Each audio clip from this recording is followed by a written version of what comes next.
All right. It's going to be a pretty chill cast today. Just depends on when this set will actually start. I'm going to start the spectator mode just in case.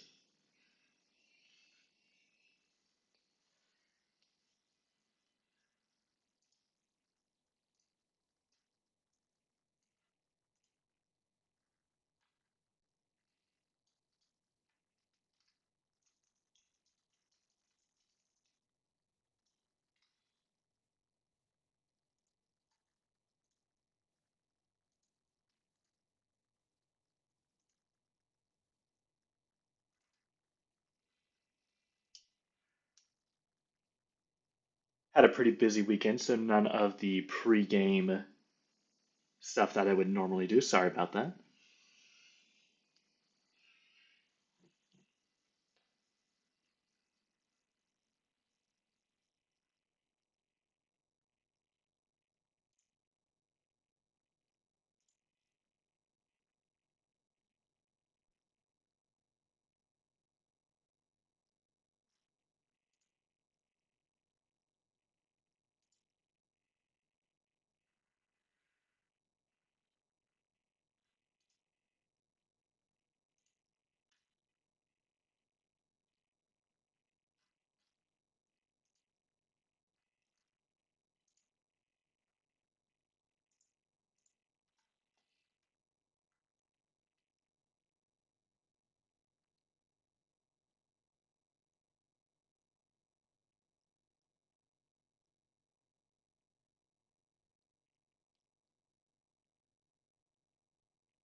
We're just going to be chilling a little bit here until the set actually starts. I'll send out an announcement once we get into picks and bans, just so nobody has to sit around.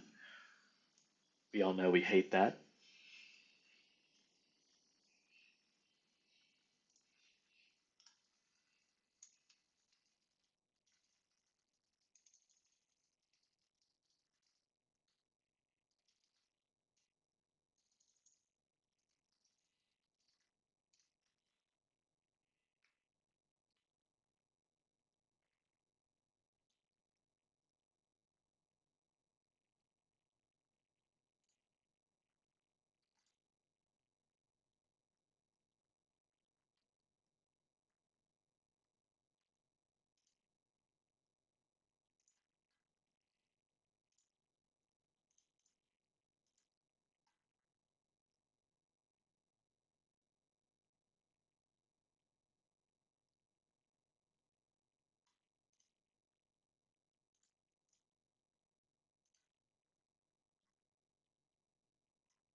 For those just tuning in, sorry for not getting the pregame set up. I didn't really have the time or energy this weekend and wasn't sure if I was going to be casting the set or not.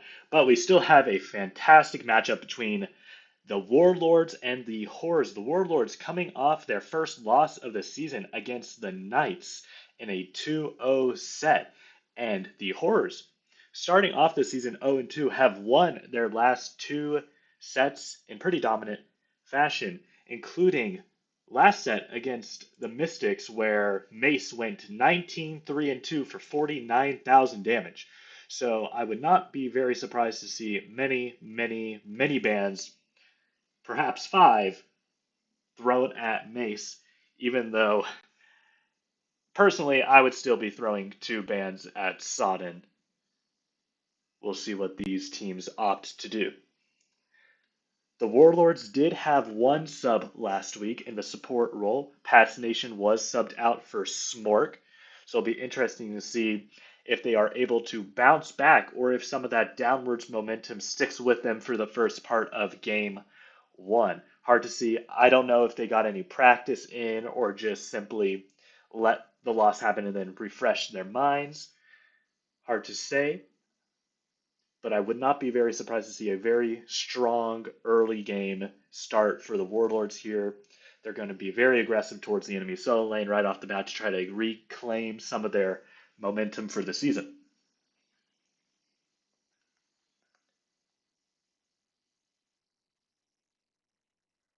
Currently 10 minutes past the scheduled start time, so we're still just chilling for now.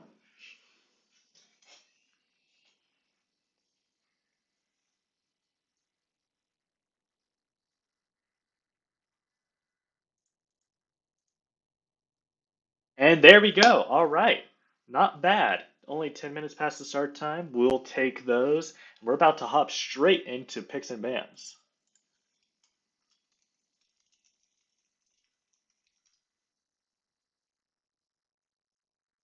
All right. And that is a Camazotz ban. They did see Camazotz played by Mace in a previous set, and it was very scary. And the Hebo, they're basically just taking a look at Mace's greatest hits of the 80s, 90s, and 2000s and banning them off the board here. Meanwhile, banning Hyperion's Neath and Zen's Lancelot seems to be the strategy so far for the horse.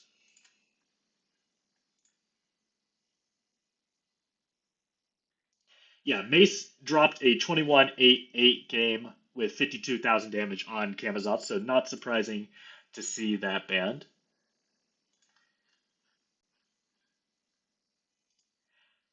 However, Camazotz and Hebo are the only gods he's played this season, so they're going to have to rely on previous knowledge from seasons 2 and 3, where Mace subbed in for the rest of their bans aimed at this player.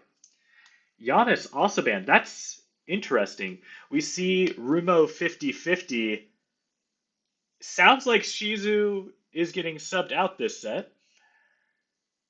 Either that or it's simply another username change or alt account. You know, a lot of people love those. It's hard to keep track of sometimes. There was a Lionheart set where there were four variations of the username Wolfgamer, so that happened.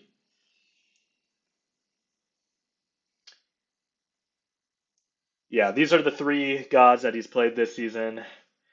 Everything else, they're gonna have to think a little bit more. Alquang ADC, the more you know. Shout out Moosey. Do we know if this Rumo 50/50, do we know who that is?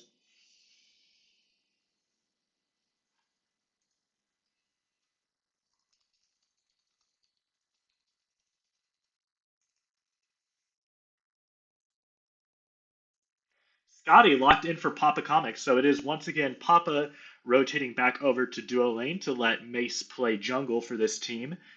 And that is a Morgan Le Fay pickup for mid, as well as Robin. Well, those are very two strong picks for the Warlords early in this draft. Okay, so it is a sub. All right, thank you. That's what I needed to know. Robin is a pick that Kuma often takes into the solo lane, but it can be flexed to jungle as well. So the horrors should not bet too much on either basket and still balance their bans for their bans 4 and 5 here. But they are able to pick up Kukulin and Kuzenbo. Kukulin always a very strong solo lane pick, a personal favorite. Kuzenbo is good for pushing people around, a lot of single target aggression, and then that ultimate. It might be a little bit difficult for Kuzenbo to reach a Morgan Le Fay with her dragons pushback and then her backpedaling in ult, that CC immunity she gets. It's going to be difficult for Kuzenbo. We're going to have to see what Joyous does here. And meanwhile, Hyperior gets his standard Xbalanque.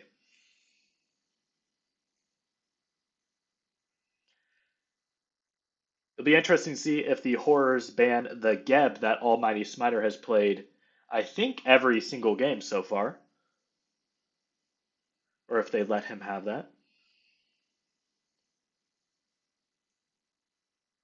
Another jungle ban, another hyper carry specific ban, Shisano.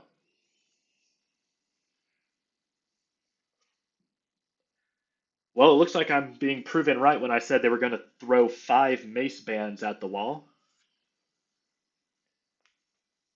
A Ganesh ban, interesting. Banning a god that Pat's Nation has yet to play this season,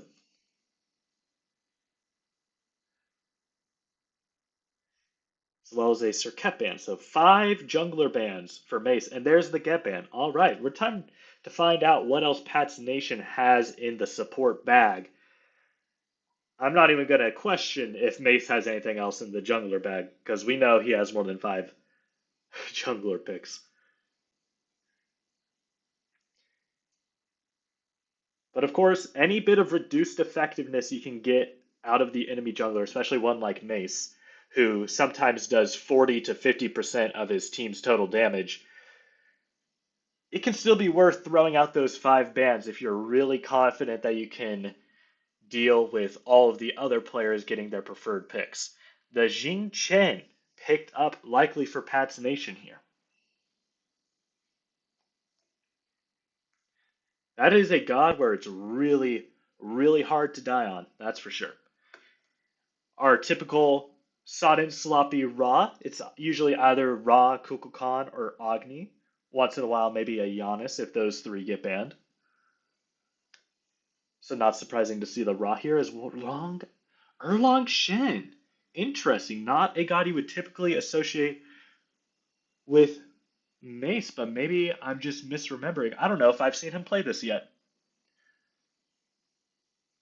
There are a lot of CC immunities on the other team to be playing Erlang. You have the Jingchen, 2 leaps. Xbalanque has his dash. Yeah, that's going to be a good pick to shut down a hyper carry, especially one with no leap. You put an Odin cage on him. I got you for 3 minutes. You ain't going nowhere. That seems to be the plan for the Warlords here. And it is Robin taken into the jungle and Kuma on Odin. The sub for Shizu, picking up not only his role but also his god pool, taking Morgan Le Fay. It's going to be interesting. Kuzenbo can simply counter ult a Jing channel and be okay for himself. But these team fights might break down really quickly if the Warlords can synchronize an Odin ult with a Xbalanque ult. There's going to have to be some good Phantom Shells applied by the support and maybe solo laner of the Horrors here.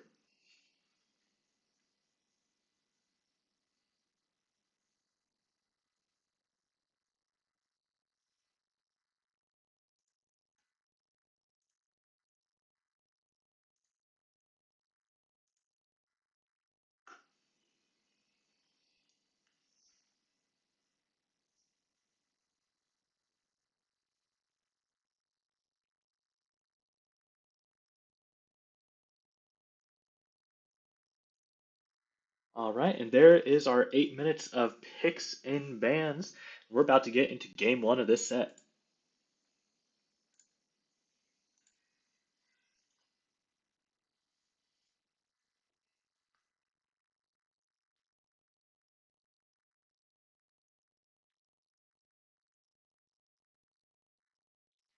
Hi, hi, Jupe Jupe.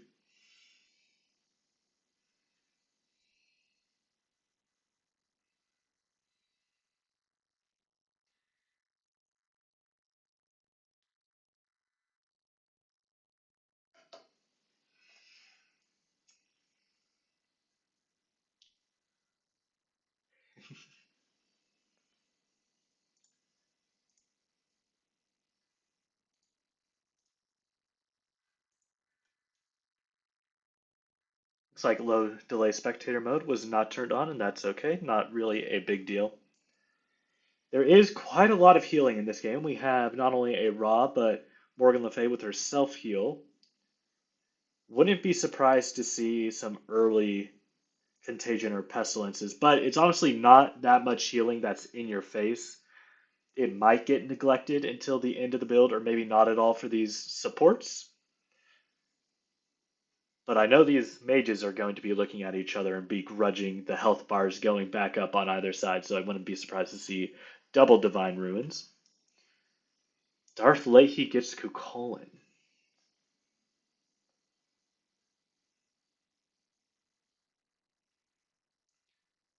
Well, Leahy did have to go through what I can only describe as a traumatic experience the last time he played against these warlords.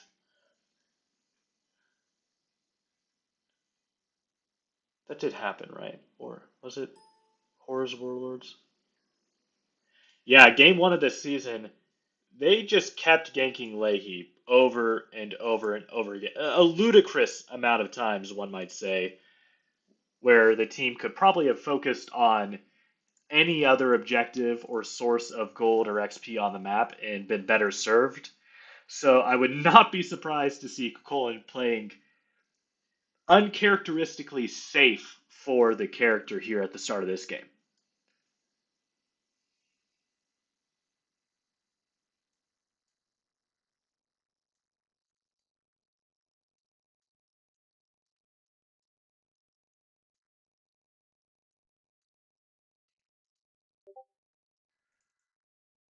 Let's zoom the speed up here real quick.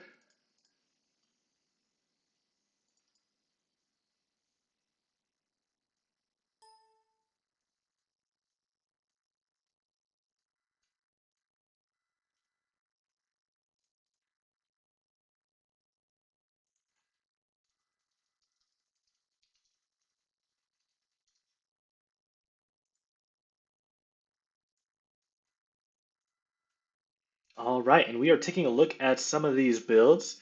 Both supports starting with the Sacred Benevolence, especially with how much CC is on both of these teams. Not surprised if we see double heroism or double of the other upgrade. Both are fine. Double horrific. So it does seem that these supports have noticed the healing capabilities of the enemy teams.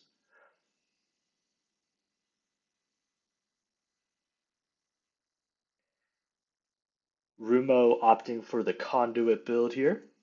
Both supports opting for double wards, so they're going to be pretty safe in theory. I still place double wards out of habit, but honestly, with the change of the meta, with how often assassins gank solo lane instead, I'm curious to see if at some levels of play that supports have opted for fewer wards early on, or at least saving them for a few minutes into the duo lane phase for when there's more likely to be a jungle gank. You don't often get cringe ganked at the start of duo lane anymore.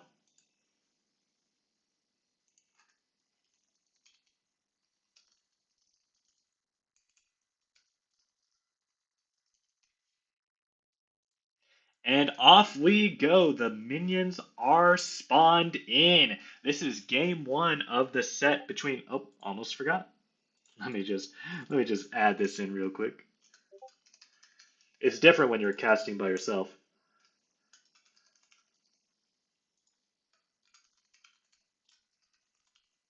There we go. Okay. Minions spawning in. This should be a fairly aggressive duo lane, but I think both ADCs are going to try to play it safe despite the aggro nature of their supports.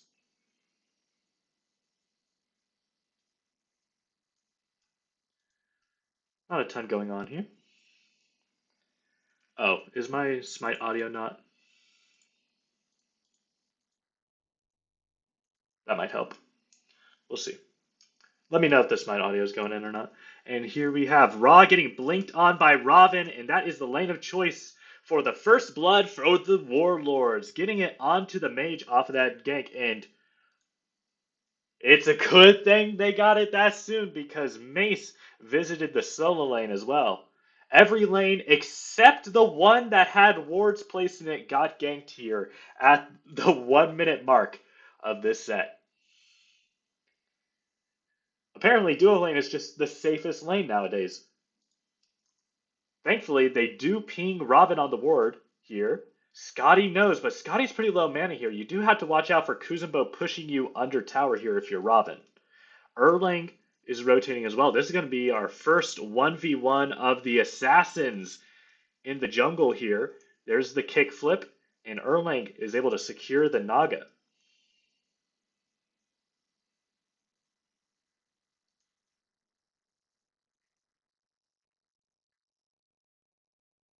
Erlang coming back, double dipping, going for seconds here.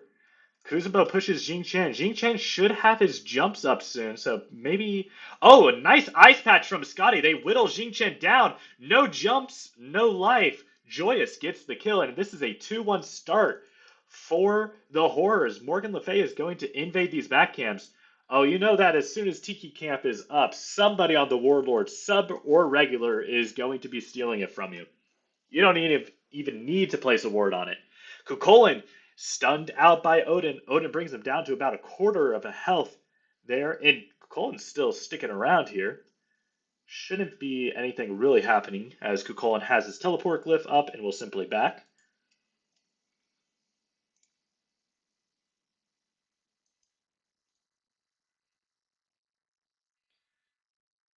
That was a really good ice patch earlier by Papa Comics. We'll see if he's able to do that a few more times this game. Kuzubo doing a little ring around the rosy here, and Robin once again going after Ra, who's not even out of his tower, in fact, under it. I think we know which lane this Robin is going after today. Early BDK call by the Horrors.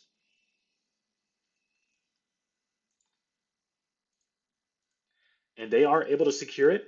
Morgan Le Fay was on these back camps, but was not able to secure any of the large minions at least. Maybe he picked up some side ones. Erlang blinking on Morgan, immediately getting knocked up, uses the dash, roots Robin. Ross Knight comes in, does not land onto Robin, and they are going to disengage as there are 4 members of the Warlords around this beacon here at the 4 minute mark. Wendy's 4 for 4 for the Warlords, and they are going straight back in. If you get rooted outside of your tower line, you might be dead in the mid lane. Looks like Kukulin is actually. How is Kukulin up a level? What happened over here? Darth Leahy up a level in solo lane off of that gank from earlier, I suppose. Kuzumbo hits a good Nene. Oh, Scotty comes out, but not fast enough to do any meaningful damage to Shebalanke. Jing Chen going to counter gank here, but I don't think anything really is going to happen. The bigger thing is Darth Leahy was almost able to turn the 1v2 into a 1-for-1 there, but Odin lives through it.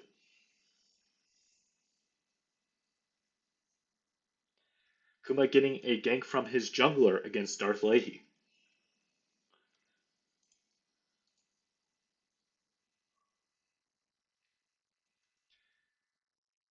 Kukulin does have the Glad Shield already. We'll see if Kuma is able to pick up his full item here to help him out. Looks like he wasn't able to hit that gold threshold. That is going to be an added source of pressure for this Kukulin, who already has a pretty strong early game by nature of having two sets of abilities. Morgan Le Fay ult comes out, and that will deter Erlong for now. 5 minutes into this game, 2 for 2 in kills, a slight gold lead for the Warlords here early on. Solo laner's doing solo things over here. Actually, if Kukulkan is able to do some meaningful damage with these autos, a transform may be deadly for Kuma.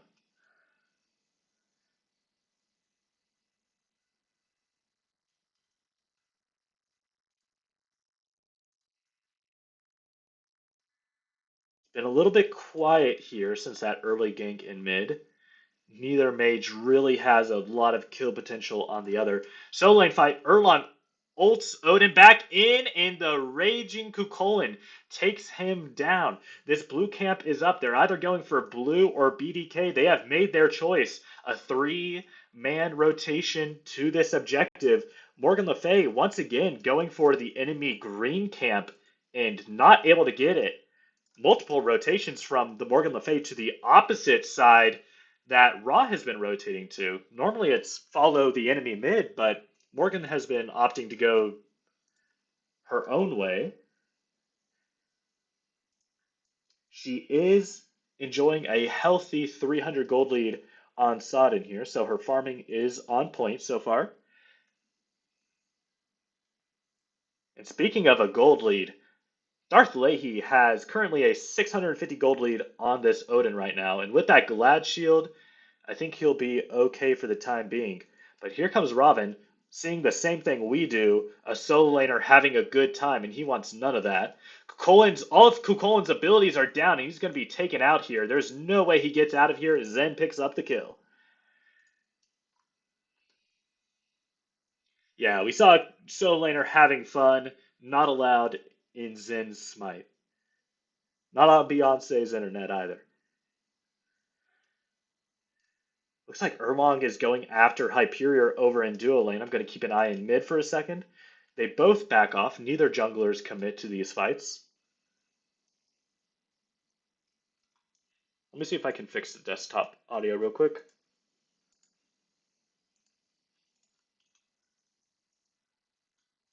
I'm going to pause the game really quick just to see if I can get game volume back up. MS1.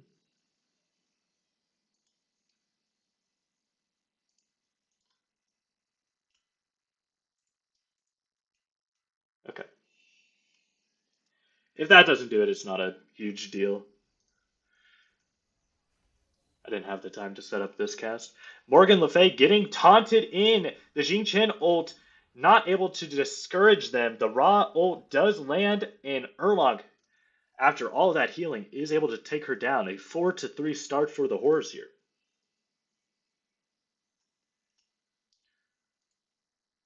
These blue camps are coming up soon.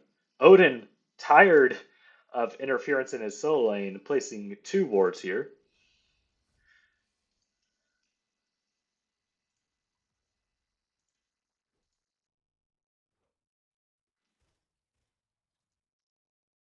We have a 3v2 around this BDK. The Horrors have been able to secure all of them so far this game, and it doesn't look like that is going to change anytime soon.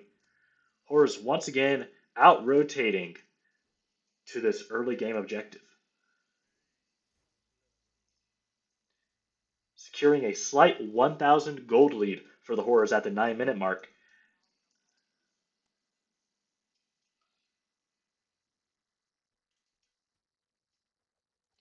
And we all know which well Robin likes to dip from. Solo lane. Kukulkan's about to transform though. Ooh, Kukulkan might be in trouble here. Here comes Erlong taunting Robin away from this fight. That should give Kukulkan enough time to get his cooldowns back online. They have to jump away from this fight. Kukulkan still wants to run all the way up to their tower to send a message. And it's not a PG one. Darth Leahy remembers the 21 ganks sent his way in the previous set. They are able to get the... Oh no! Leahy, no! Leahy, no! Run! Run! How did he get that jump off out of the Jing Chen knockup? That is diabolical. Ults to immune the Jing Chen ult. Great timing there from Darth Leahy, and he is going to survive this cringe gank.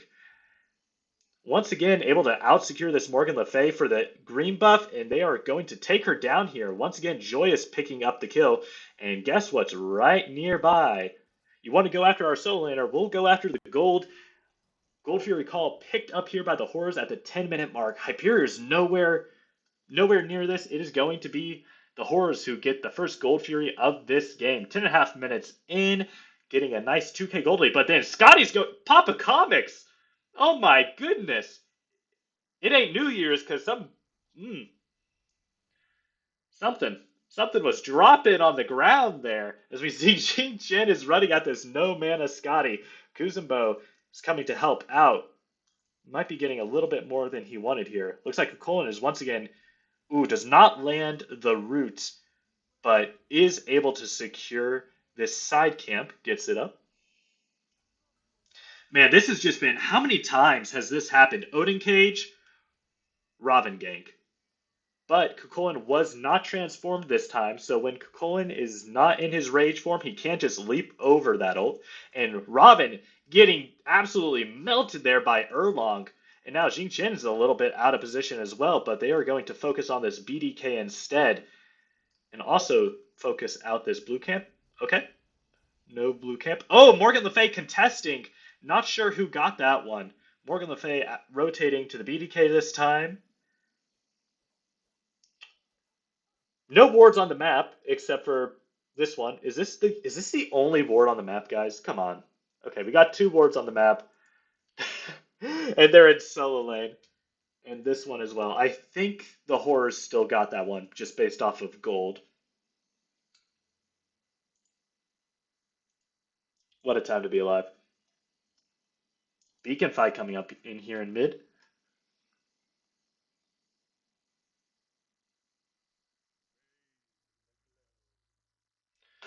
Kuzumbo zoning this. They are outnumbered until Erlong gets here. Kuzumbo might take more damage than he can handle waiting for his jungler. He is taken down to half health, but at the end of the day, he is Kuzumbo and he has a tower nearby, so I think he'll be alright.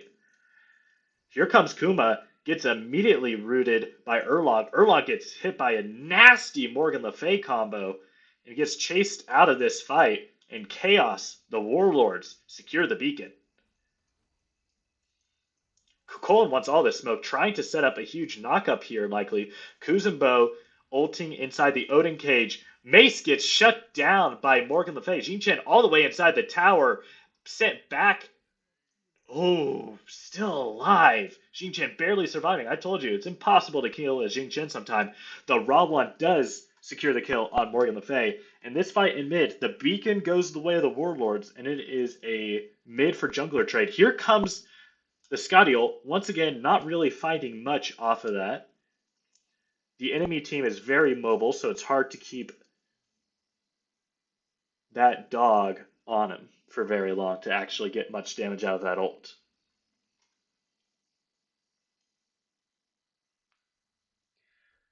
And if the Warlords are going to back up, you know where the Horrors are going, straight for the Pyromancer. There's been some really good early objective calls by the Horrors. They have secured every Bull Demon King, a Gold Fury, and a Pyromancer here at the 13.5 minute mark. And they do remember to pick up the Pyro Bomb. That's the most important step sometimes. 13 minutes, 14 minutes into this game. And Kuzumbo, Joyous is the same level as Zen. I would not have expected that one. And it looks like they're going after their first BDK call, but Colin is here with a vengeance, venting his frustrations over that last set, not able to pick up the blue. He has to watch out. No Odin cage here. Mace is going after Morgan Le Fay. Ult down for Mace. Here comes the duo lane from the teleporter. Gets immediately a welcome to the NBA moment from Raw. Nice knock-up there by Kukulin and Erlong. They are inside the cage, but they're exactly where they want to be. They're just fighting 2 tanks. They're A-okay. Robin has to ult away from Scotty and Raw ult there. 2 for 1, not a bad trade when it comes to ults. And guess who gets the BDK? If you guessed the Horrors, you would be correct. Odin back to his lane.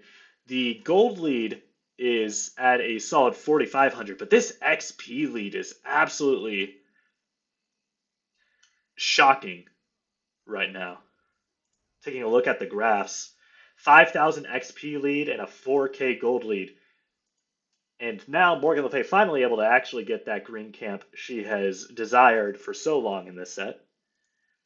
And the Warlords are likely trying to go for a gold Fury here sometime soon, going for an aggressive call to counteract all the plays made by the Horrors so far. Thing is, the Horrors get a lot of objective burn because of Raw Heal also increasing teammates' power and having an AA jungler like Erlong. I'm not sure if the Warlords have that same kind of burn right now. Mace going Shadow Drinker, Xe serrated can do a lot of damage. And Mace just walking up and soloing Morgan Le Fay here in mid. What a time to be alive. Hi, Taco. Hi, hi. Sorry, it's just me today. No co-casters, unfortunately. Nobody signed up. Urlog hunting, head hunting Robin in the jungle. Gets the knockup into the sudden ult. Oh my goodness. Head hold. Oh my god. You know, Sodden's clean with it. Ain't nothing sloppy about that. Chevalanque tried to help Ooh, not able to get the steal off of that ult, and now Chevalanque finally hit by the Scotty ult that finds a target this game. Shredded, and that is the first kill of the game for your boy Papa Comics. Getting the Gold Fury and Zen and Hyperior this game is the horse. 17 minutes into this game, not too many deaths, 9 to 4 in the kill department, 17 minutes in, but already a 6,200 gold lead that could balloon very quickly because of the lack of kills, ironically enough. Very few shutdown opportunities. Hi, hi, Deb. Hi, hi. Yeah, I have to say, if I'm the Warlords, I might be banning Kukulin. Darth Leahy has been so comfortable on this pick. And, I mean, I would know something about being extremely more comfortable on Kukulin than any other solo laner, as a huge Erlang ult is once again able to just take down Morgan Le Fay. She can immune the taunt, but not the damage that he can do with an envenomed Executioner bot since his last fight.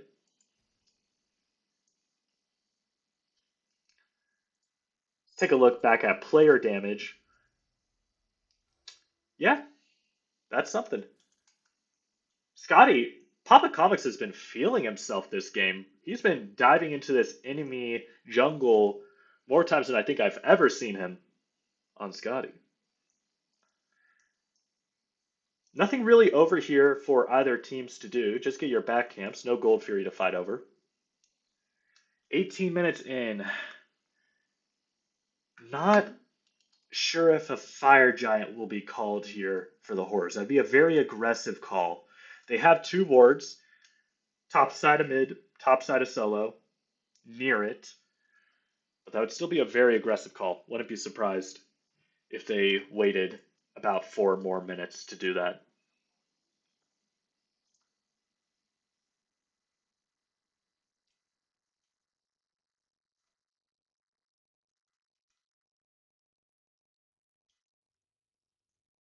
Bit of a spread out team fight here. Looks like 4 members of the Horrors zoning around this Fire Giant now. Both ADCs just chilling in duo lane, but that's just how both of these teams like it sometimes. Odin looking for a good ult. He does have Blink, but that mystical mail from Odin is actually going to block him from blinking a lot of the time. So he might have a little bit of a hard time setting up those up in the middle of a team fight. Ult comes out, gets knocked away by Morgan Le Fay, but here comes the rest of the gang. 2 ults used, putting Morgan Le Fay in the bouncy house. 3 knockups, and Morgan Le Fay is scrolling through the item builder looking for Stone of Gaia at this point. The Horrors get a pick, and they have pressure to maybe attempt a Fire Giant call. Yeah, just checking in, Worm. Take a look. Firewalls are up at the 20-minute mark. But The Warlords can contest this. They can drop a nice Odin cage on it. Odin still has ult up. He's going after Ra in the back, it looks like, trying to prevent Ra from ulting to secure. The ult is a little bit late, but the Horrors secure the Fire Giant anyway. Will they be able to headhunt Odin down? The blink from Kukulin just keeps walking. Went, went for those minions. He already knew Kuma was going down there. You get the Fire Giant call. Only one Pyro Bomb left here for the Horrors, but they should be able to get this tower as well. Oh my goodness. What a time to be alive. Game 2 should probably ban this Kukulin. Should probably ban this Kukulin. I love Darth Leahy. This is such a good redemption for him after how set 1 went with going 1-8 and like 1-13 because these Warlords would not leave this boy alone. When I say he got ganked every 40 seconds, that is not an exaggeration. It looks like they're going after the Oni Fury here. They don't have any wards around it, but there is no contest from the Warlords. No contestation at all. Nothing left on the map except for buff camps and towers.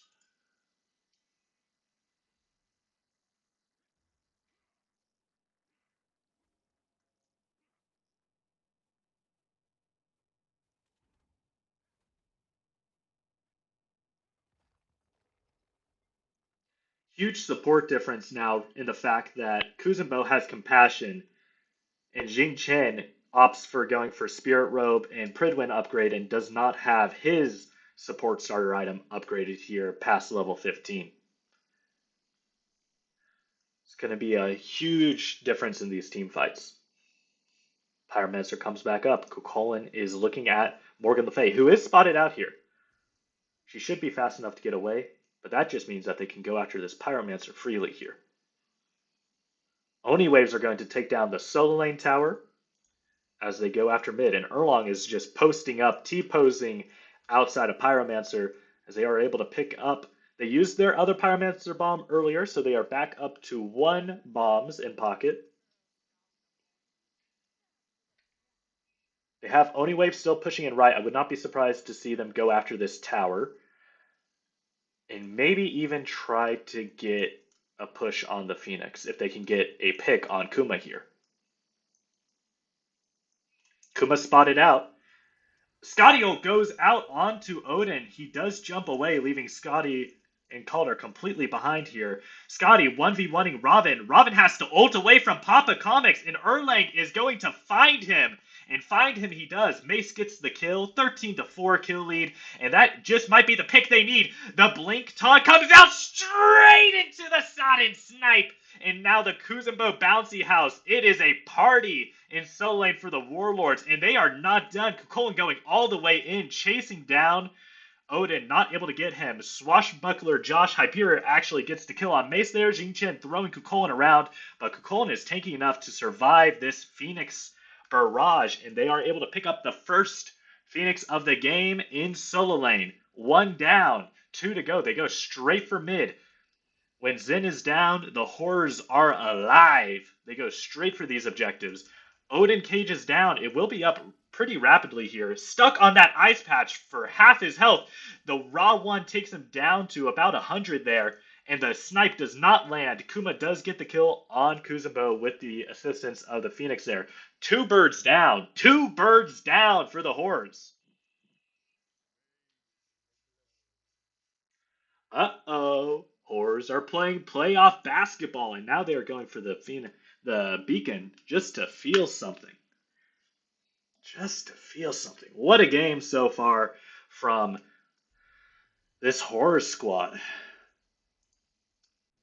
They are feeling the momentum. It's not about your standings, it's about what you've done in the last week or two. Robin blinking, ulting onto Scotty. Scotty survives! Calder body blocking, offering up that wolfy little body, and that ult will bring Robin all the way down to 50 health.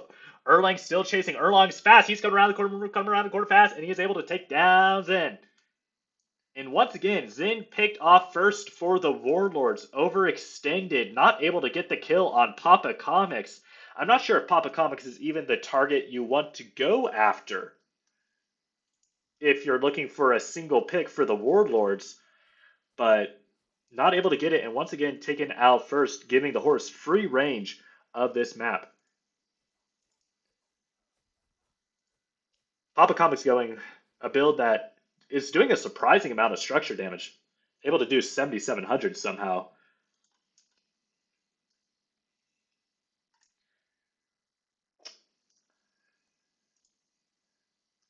Scotty, looking at this fire giant, you have Soul Eater, but I don't think you have that much life steal. This would be a good call for them though. While they do have fire minions pushing in each of those two lanes around the fire giant.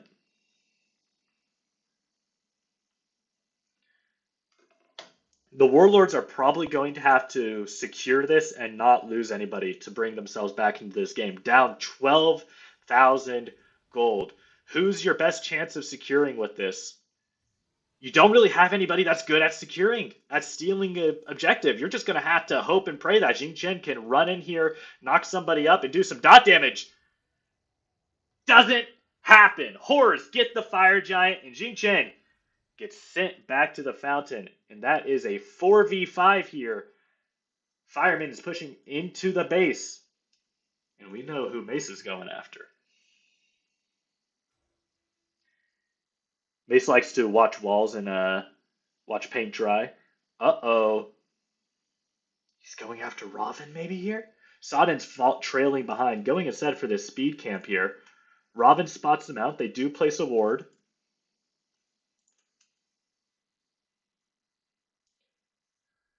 Xbalanque gets hit by the Scotty Ice Patch. Thankfully, Xbalanque Dash is so versatile, it is able to get him out of that and not send him straight into the enemy team when he hits his dash.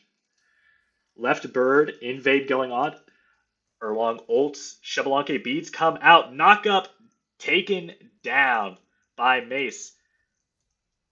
Morgan Le Fay ult comes out. This healing is not going to sustain her through the Kuzumbo ult. Kuzumbo dive is too much, and there we go. That is game one of this set. Horrors in 27 minutes and 21 seconds, 18-6. They got every BDK, every Gold Fury, every Bird, and every Titan. That is game one of this best of three.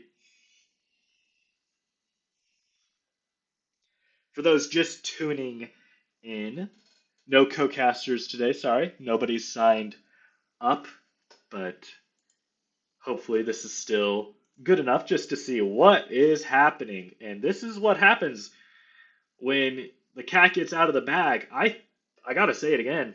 You gotta ban Kukulin. Darth Leahy was able to play the game, and that is not something these Warlords wanted to happen with all the ganks they threw at him, both last set and this set. Able to do 16k damage. You got to get that out of here, as well as, I mean, clearly 5 bans on Mace, not enough to win the game, so maybe you alter your strategy just a little bit in game 2.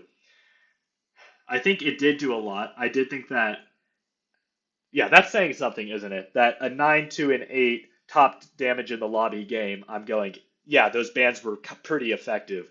But I still think you just got to get rid of Ra, Kukulin, and then maybe throw 3 bans at Mace. So we'll see what alterations are made in game 2 of this set.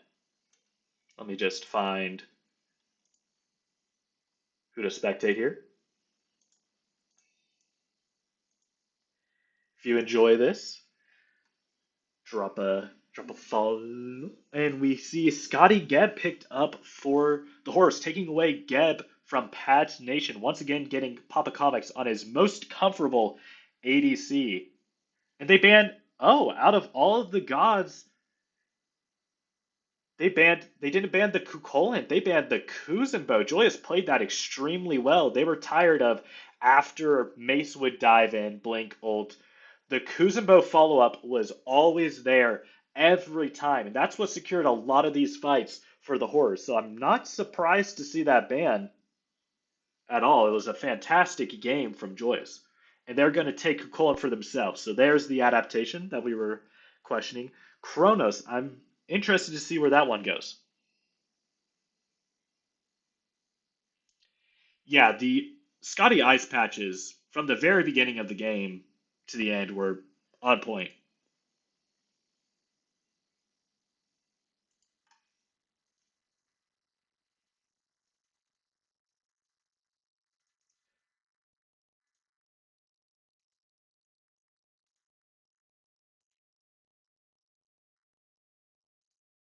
And once again, I just don't think you can let Sodden get Raw, Papa Comics get Scotty every single game.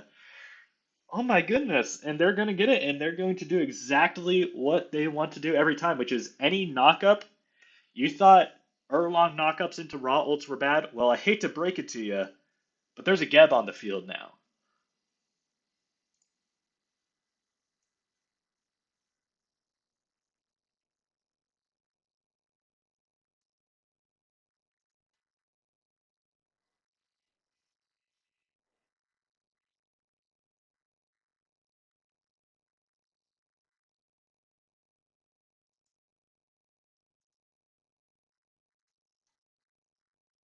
All right, second set of bans, Cabrakan, a very commonly banned assassin, well, jungler in these sets recently.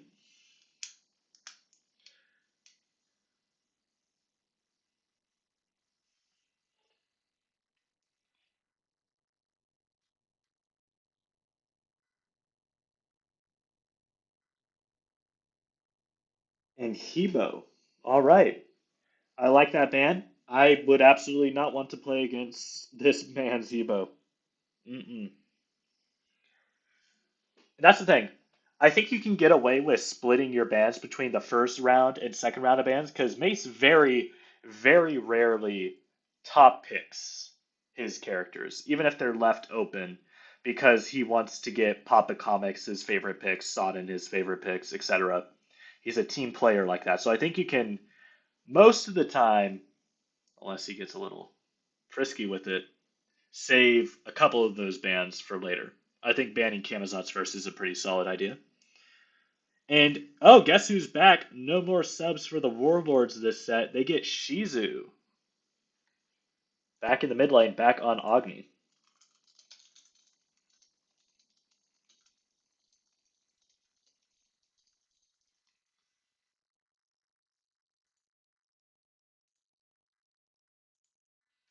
Yeah, I think these Horus bans are fantastic. You got to ban Lancelot, Neith, or Xbalanque. One of those two is always a good ban. Ao Kuang as well. I and if you take the Geb, then banning the Ganesh. Yep, I like all the Horus bans so far. Pretty solid. Of course, this is their second run in against the Warlords this season, so they got a little bit of a taste of the comps they like to run previously. Nice to see a team adapt like that. That's what these longer seasons are for. It's not always the same result the second time around. Sam! Hi, Sam. Hi, Sam.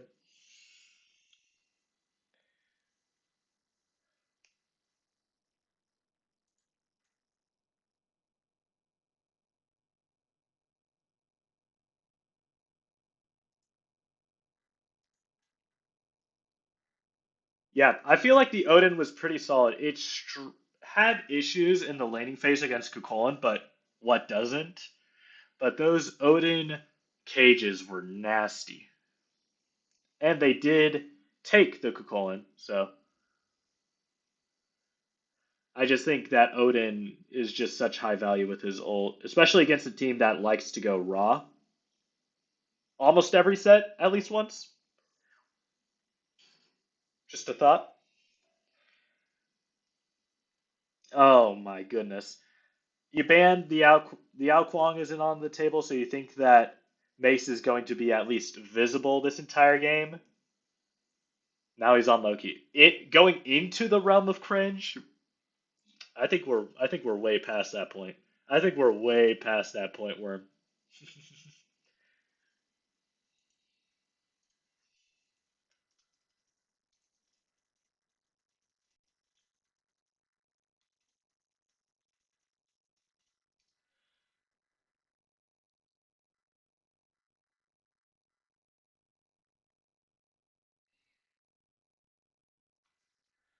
All right, it's going to take a little bit here because we do have no low delay spectator mode.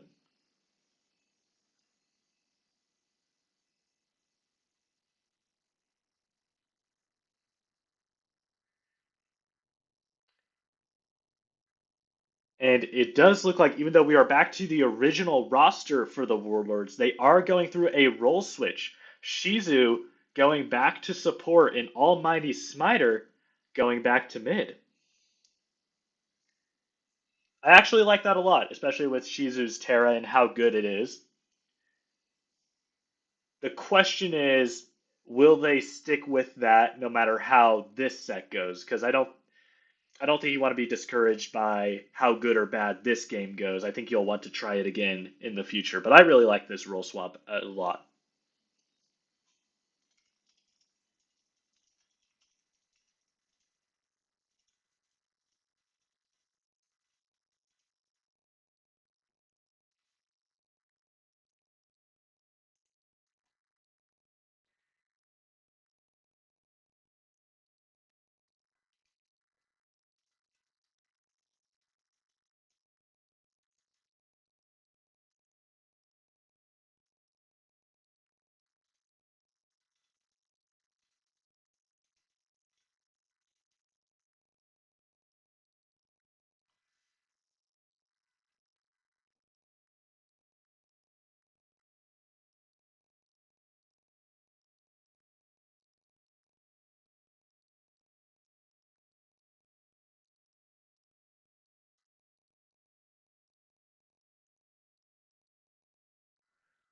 All right, clock is counting down. I think that Kuma is really going to tear up Solo in this game on Kukulin. I think Kukulin's early game is just too spicy. I do like that they were still able to get Leahy onto Wukong. I know that's a god he has played quite a few times, so always good to at least get him on a comfortable pick. And he played really well game one. You just got to make sure you don't take too much of that confidence into game two and overextend and then get ganked by Zen 10 times in a row. Because that does happen sometimes. He still has the scars from the first set of the season. All right, let's switch up this spectator real quick.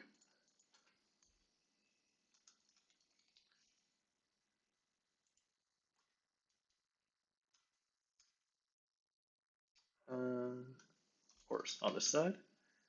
0, 1, and it's a best of three.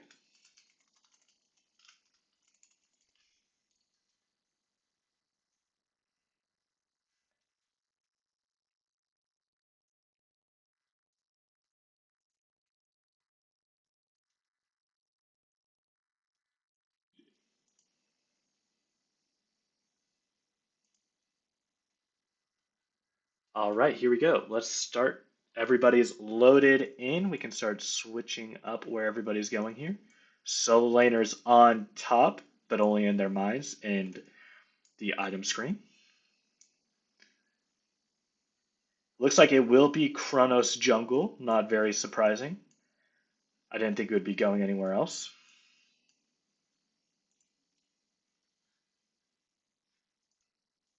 And let's see what game two has in store. Once again, both supports going Benevolence, one of my favorite starter items right now. And last game they both went horrific. This game, two shells. Just seeing the sheer burst damage output of a Loki and Agni and deciding, let's not deal with that. Two auto attackers on this side, Loki and everything else on this side. Shells are good choices.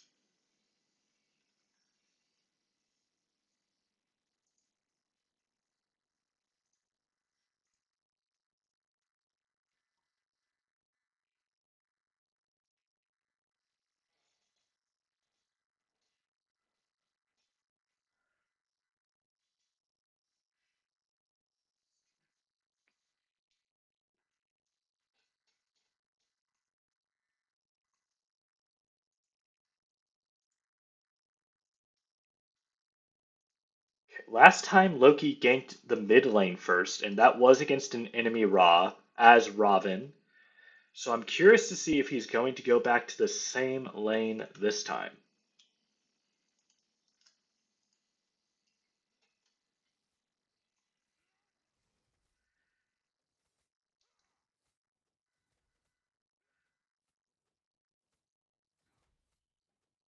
I'm going to watch solo lane just to see how this first two levels go. Those are often really dangerous when there's a colon on the field.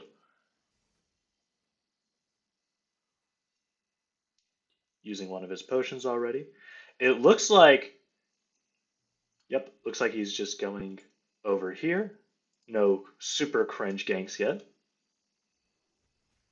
Does get the root into the push immediately as transform. This might be very dangerous for Wukong. Nice knockup, actually. Wukong doing a-okay. Good thing about playing into Kukulin, as strong as it is, it's a matchup most people are used to playing against. You can't play solo lane without having played against Kukulin.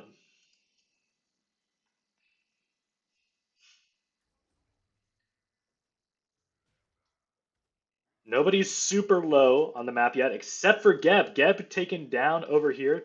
Oh, super low. Shell comes out for Geb. The relic shell, of course, not the shield. And Loki is going to look at these side camps now.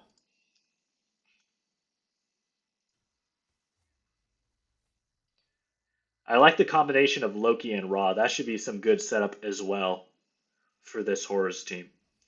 If Sodden can get, oh, nice knock, stun, and Geb is going to be out of life. Shizu getting the first blood, finding Pater in the duo lane. And now, first lane ganked. Loki waltzing right over a ward a couple of times here.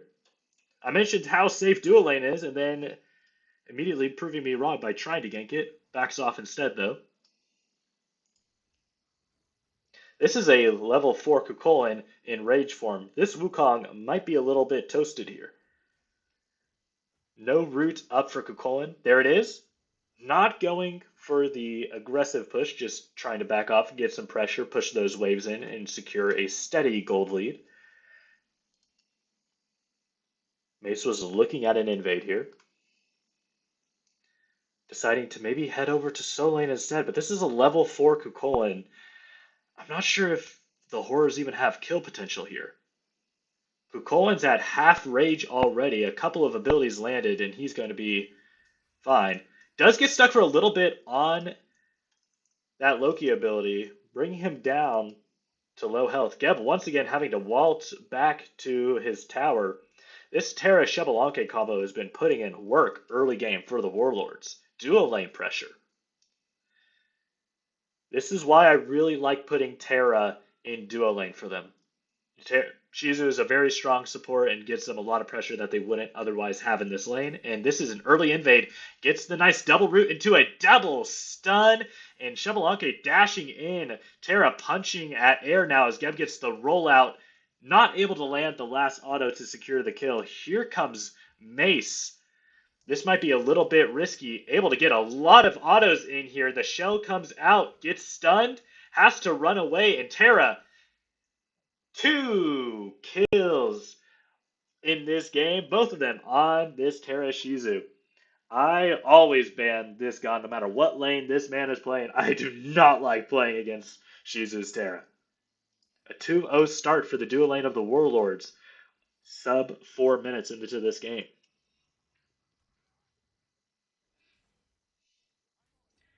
Yep, I think Kukulin is just going to have a lot of pressure out here, already forcing out the Wukong ult.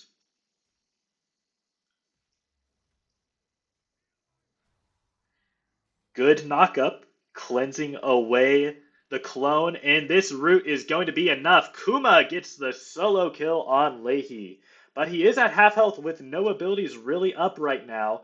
If Loki goes in, does ult, getting some backstabs, and that is going to take down Kuma. As soon as you have fun in solo lane, a jungler just ruins your day. That's how the cookie crumbles sometimes. The first kill of the game for the Horrors, but this Warlord's gold lead is already starting to roll. Did I read that right? Yeah, Zen has just been farming so far, doing a fantastic job of it already at level 7. Hasn't even looked at fighting anybody yet.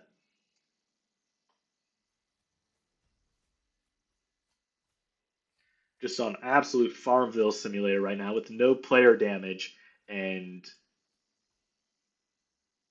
slightly out farming Mace by. They're at the same. They're at the same amount of gold here. Raw's really low. Is Chronos going to dive this? Gets the two. Does not land the follow-up auto there. I don't know if it would have killed, but it would have certainly have been a close call for Sod and Sloppy.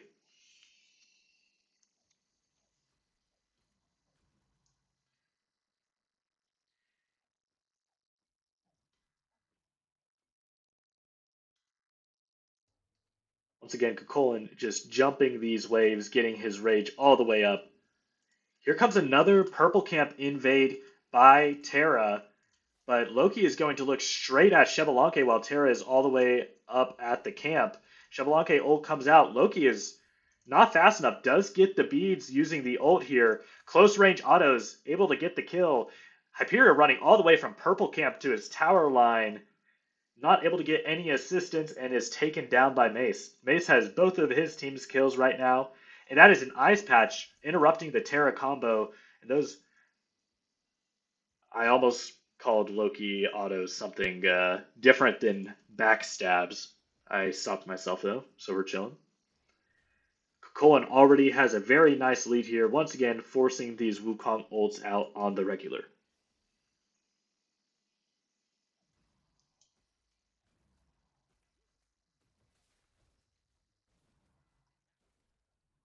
Six and a half minutes into this game, we see already a 1600 gold lead here for the Warlords. The Hordes are going to have to stop that flow, probably with. Thing is, this is the first time we've really seen the Warlords start their snowball out of duo lane in any set. So I'm not sure if the Hordes are really prepped for taking that down, but they've started it by killing Hyperior and killing Kuma, and Zen gets the kill on Sodden in the mid lane. Mace is going to try to get some revenge here, but Kronos is going to get his ult off. Does get Agni beats as well. Has to watch out for a stun. If he gets stunned out here, goes invisible, walks straight back in, juking around, and does buy the distance to disengage here, and Mace should be okay.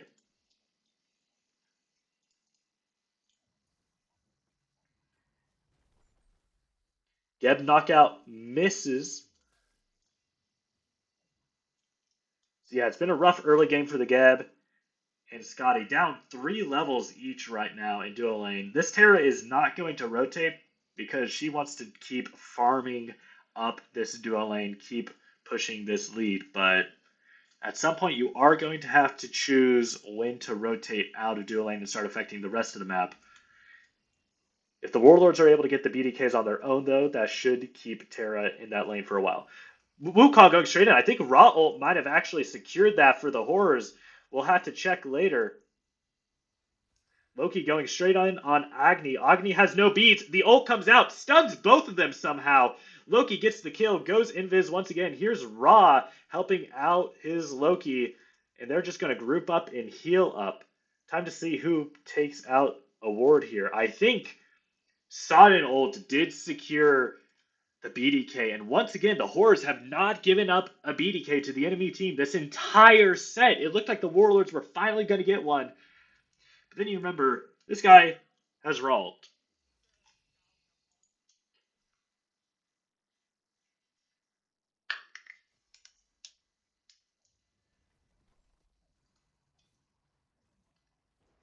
The longer this duel lane goes, the more they're going to catch up at least in XP as the XP required for each level up increases.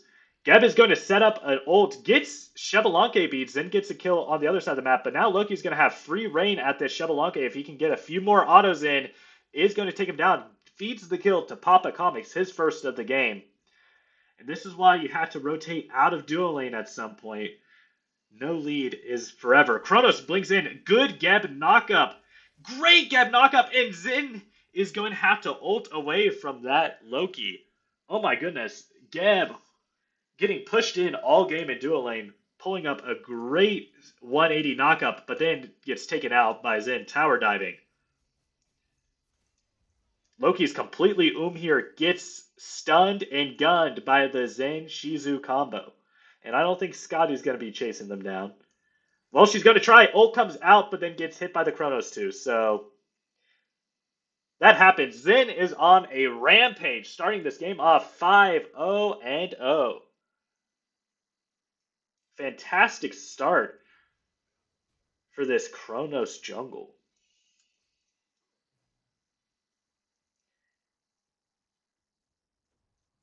Kuma has a very comfortable lead in solo lane, and now it is 8-4 kill lead for the Warlords at 10.5 minutes in, along with a 3K gold lead.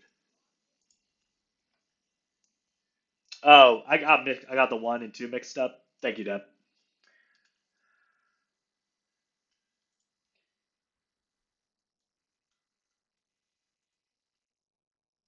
Appreciate the correction.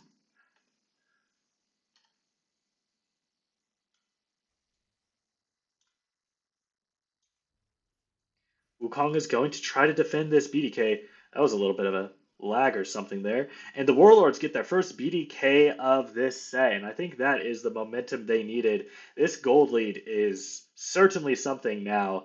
They had a chance about the 8.5 minute mark to bring it back down to 0, but then Zen went on a rampage and made sure that this lead started to snowball. They're going after Hyperior now, who does not have beads. Soul Lane once again killed. That Scotty ult comes out, not able to land on Chevalanke once again. A very hard target to actually get a Scotty ult off on. They are going to pick up that Solo Lane tower with the assistance of Zen and Solo Lane.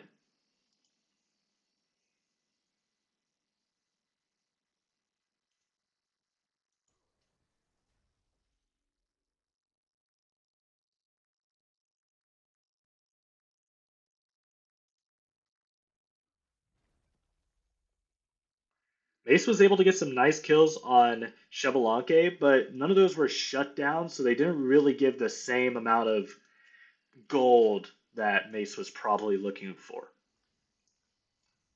Beacon fight started here. Looks like Mace is actually looking at the solo lane side of the map as this beacon fight is going on. Geb gets taken all the way down to about half health here, healing up. Wukong ult comes out. Here comes Kukulin. Kukulin's going to have a whole kit ready for this fight. Geb's still at half health. Kukulin blink. Sorry, not blink. Kukulin ult comes out here, and Wukong's stun does not land. Terra dashing straight in, gets the root, stuns Wukong, but gets ulted by Loki and Ra. The tower dive 1-for-1 currently. Kuma gets a double kill, pushes Ra around, and now they're going to be circling this tower line, trying to figure out if they have the tankiness to tank it and go in. Does send a little bit of a parting shot there at Papa Comics as they start to take this tower. Zen gets unstoppable here. 7-0-1 start for him, and this will probably be a Gold Fury call for the Warlords. Except Cronus is going to be headhunting Mace now. Oh, good job by Loki there. Gets the Chronos beads. Is he fast enough? Chronos uses the stem. Is able to get away for now. And the Warlords do pick up their first Gold Fury of this set as well.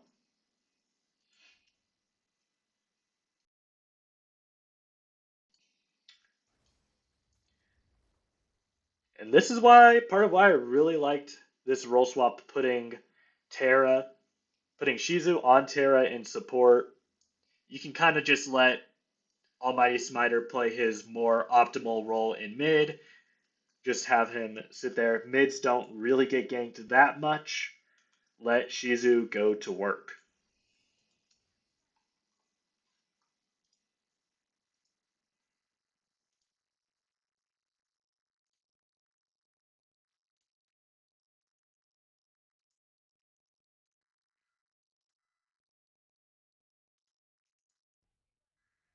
BD call once again, and once again picked up by the Warlords. Geb running around to ward here. You got to be careful. You do not want to be caught out right here against this enemy team.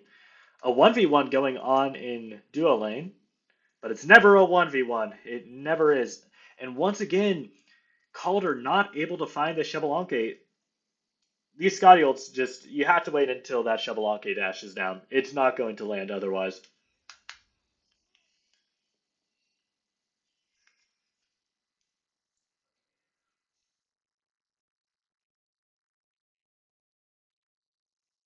We just hit the 15-minute mark of game two, and this is an astounding gold lead for the Warlords. Just a 12k XP lead and an 8k gold lead. I think this one is going to game three unless something crazy happens.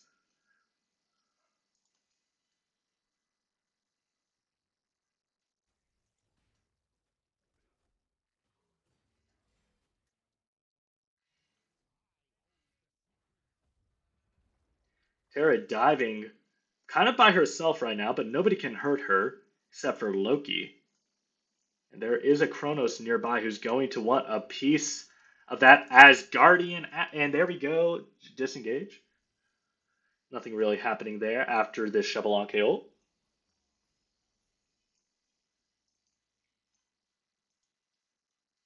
Kuma all the way into the enemy jungle here. He knows he's a higher level than the entire enemy team.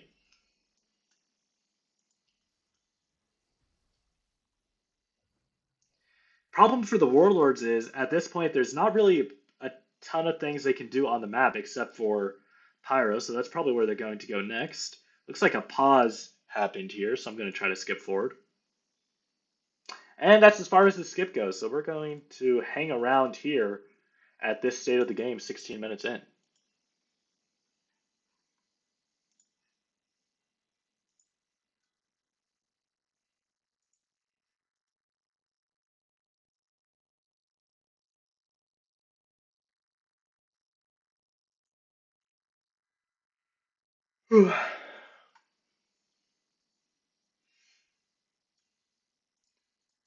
We're up to speed anyway. We are live, so no more skip time to get through this pause, unfortunately. I am extremely confused by Imp Armor here. I guess Geb was just felt like he was under tower so much with this duo lane pressure that he wanted to boost his tower, but it's been a while since I've seen Imp Armor in Conquest. Meanwhile, it's always nice to have Sovereign Absolution. Nothing strange there. Papa Comics has been going this exact build a few sets in a row. Fairly standard Kronos jungle build.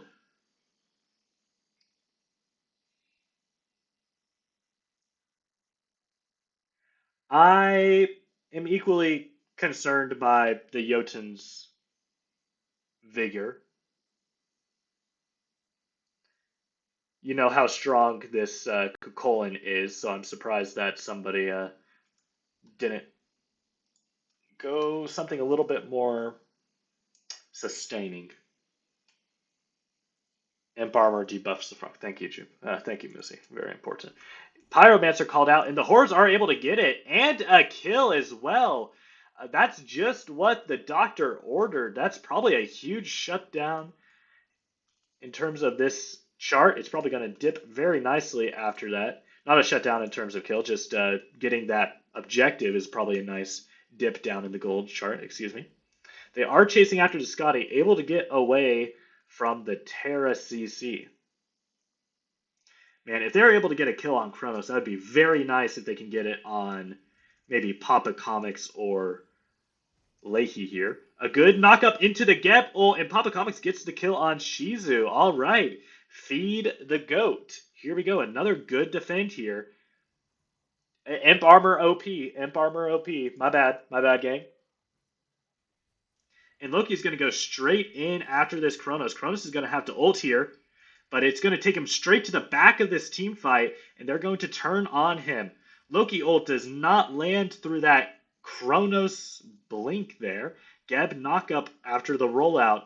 Still not fast enough though. Wukong and Scotty are getting chased as well. Scotty gets stunned by Agni and taken down by Almighty Smiter. And Zin taken down by Leahy. That's the perfect target for it to go to, getting Leahy back in this game. Man, I wonder how much gold he got off of that one. Warlords are going to disengage here, and 18 minutes in, this is back to a game. It is going to be a beacon, very easily secured by the Warlords here.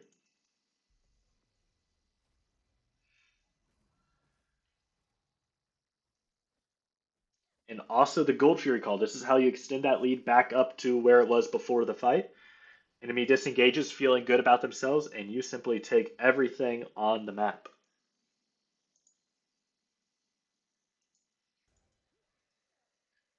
Primal Fury, secured by the Warlords.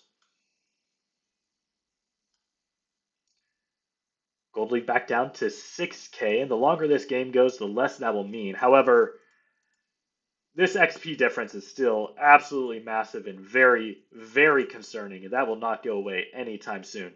Shizu is about to get starter item upgraded so much sooner than Joyous ever will.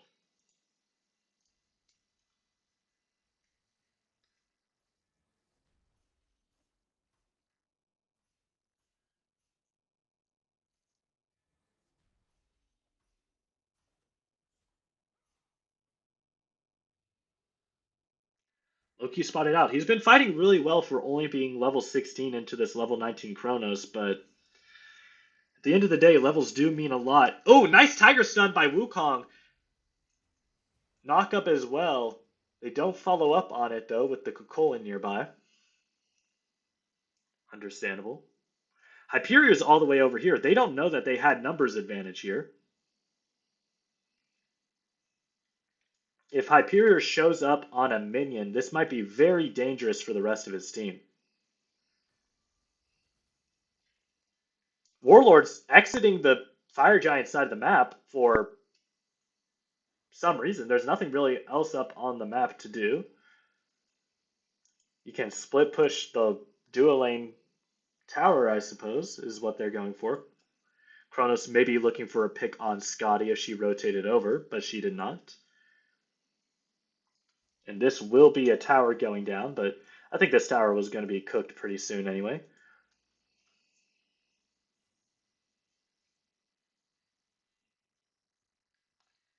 Cleaning up the towers in preparation for their next fight. Geb and Scotty are out of position here. Uh-oh. Kukulin spots them out. Scotty places the ice patch. Geb has no such resort, but simply walks away. Pyromancer started by the Warlords. Loki is coming in. Loki spots them out. Can Ra get an ult on this? Not in time. Warlords get the Pyro. Colin skedaddling on that ice patch. And that is one Pyro Bomb apiece for both of these teams.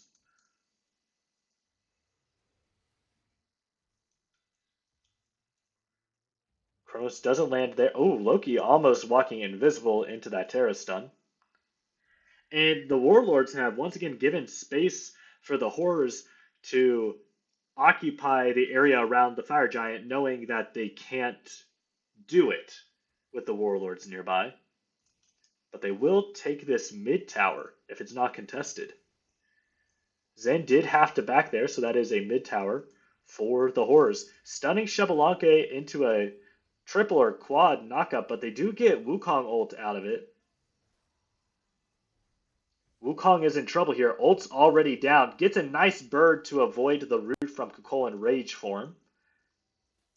They are going to disengage here. I don't think Terra is going to let them, though. Terra is going after the stun on Wukong and then the root, but nobody's really behind her. They're all going after Loki, who has to ult away from Kronos. Thankfully, he has a lot of cooldown, so that ult will be back up soon. Geb getting ran at by Kronos here. Scotty's nearby as well. Calder gets on Kronos. Ult comes out. Geb ult as well. Loki's once again just running after everybody here. Wukong, no ult. Geb is down so low here. How does Geb get out of there? Oh my god. Raw Snipe comes out, does not kill Agni. Geb is a lucky, lucky rock. But unfortunately, the Fire Giant might be up for grabs here. But Agni is going to back. They're just going to back here. All right. They are scared of that sodden secure and also Loki just running around invisible on their backline. They do not go after the Fire Giant. 23 minutes into this game. Instead, They will go for the Oni Fury, which will very likely be theirs.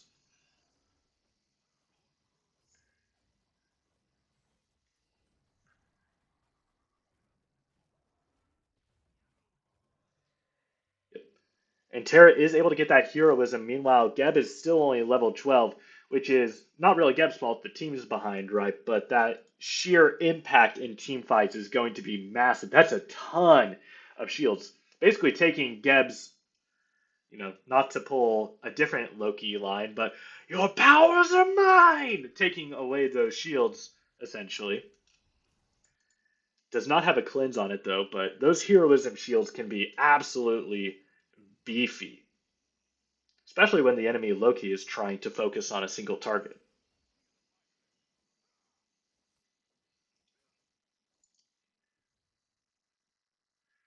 Wukong's still level 16 as well. The XP gap is going to close eventually. Papa Comic's taken out by Zen up in duo lane. Ult comes out on Agni, does get beads there. Raw Snipe does not land. Good Geb ult. Will that keep them in here enough to get killed? No. Agni is still running. Mace does get Hyperior, and the Wukong ult lands on top of Agni, crushing him into the ground. Kukulkan's going for revenge here, though, is bringing Loki all the way down to half health. Not able to hit the push on the invisible Loki, though. That's 2 picks for 1 here so far, but Geb may be next on the chopping block.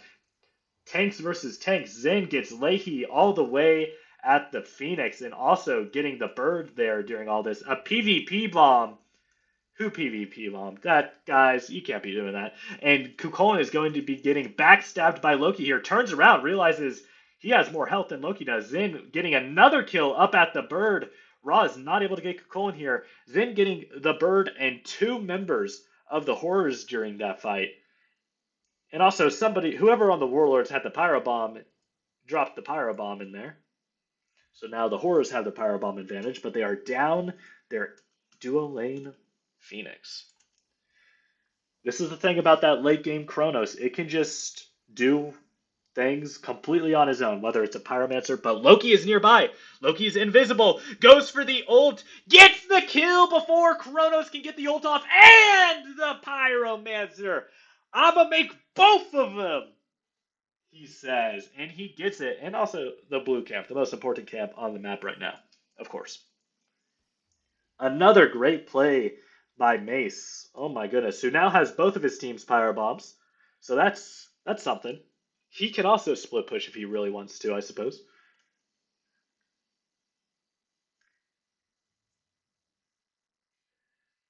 Zen is still down for 22 seconds, but I'm not sure if the Horrors can really push any fights here. The remaining members of the Warlords are all very survivable. And Zen will be up in only 10 seconds. They do start the Fire Giant. It's a normal Fire Giant.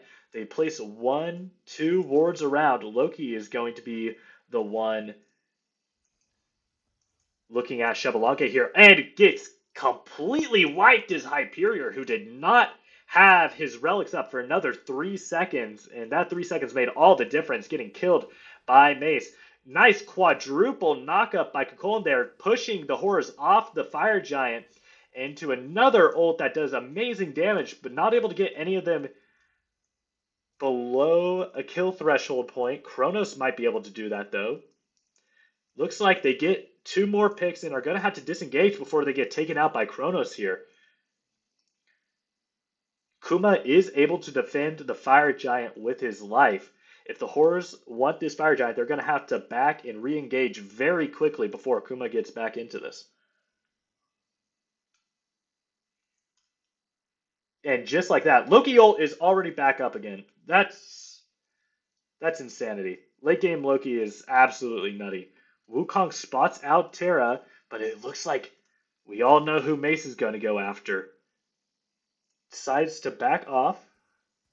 Looking at Terra and Kronos. That's his main target this game. Gets rooted.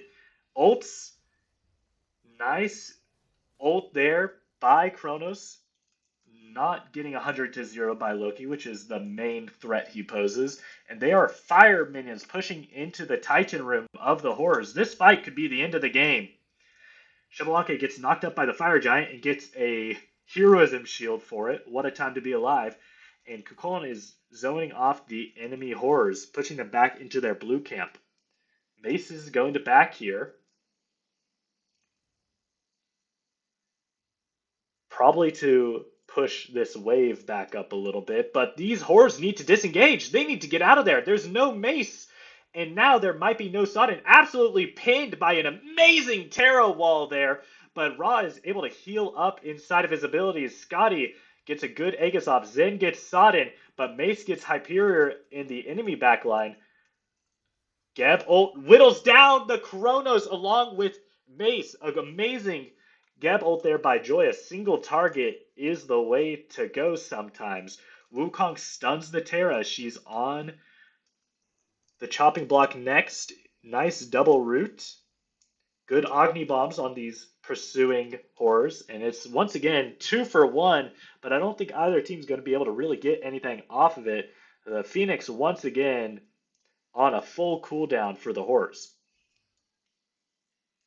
Is this the League of Worms? Yes, this is Worm Smite League. Hence the title of the stream, Worm Smite League, WSL.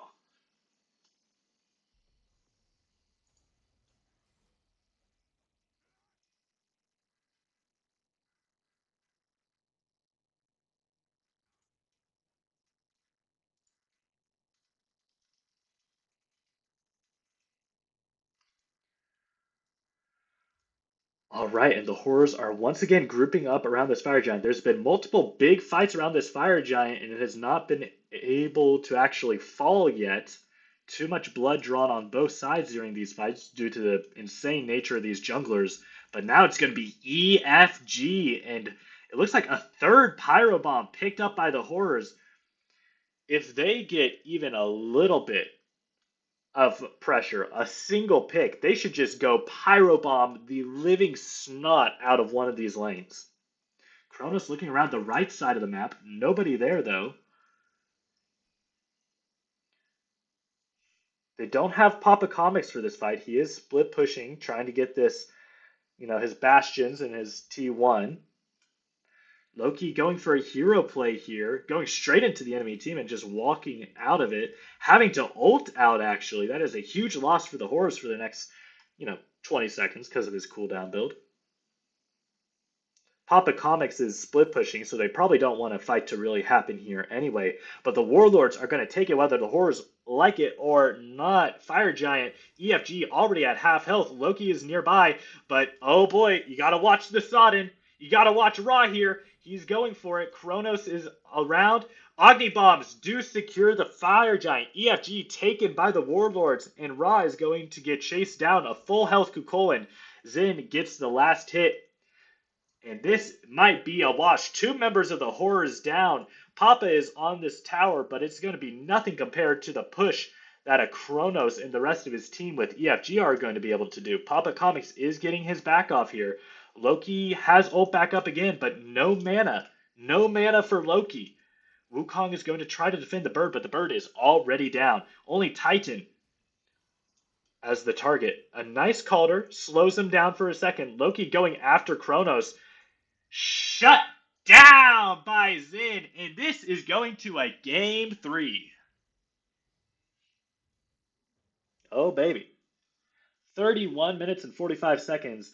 Pretty even in the kill department, but that game was in the Warlords' corner basically from minute 1 when Shizu got that early lead in duo lane. And then Zin was able to go 13-3-3 on Chronos Jungle. I'll show the details screen just in case they need to snag it later.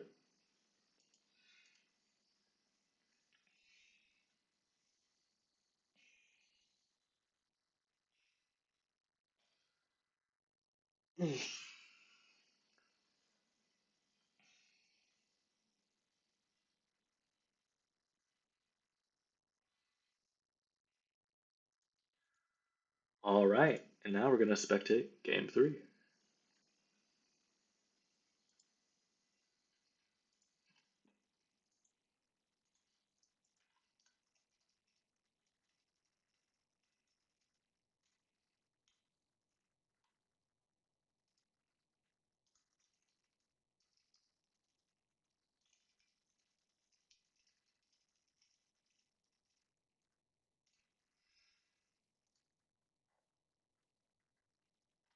All right, all right, all right. I really liked the Warlords adaptation taking Cuchulainn away from Leahy there. I'm gonna be curious if the yep, it does look like the Horrors took first pick. They're going to force the Warlords to ban Cuchulainn or let Leahy have him.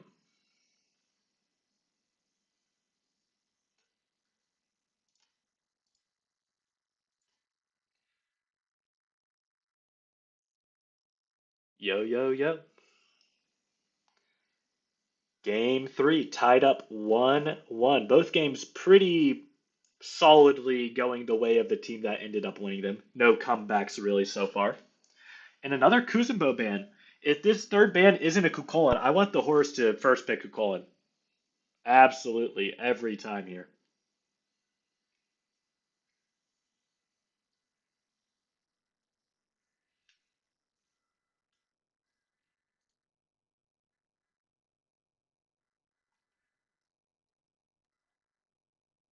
They're taking their time with this ban.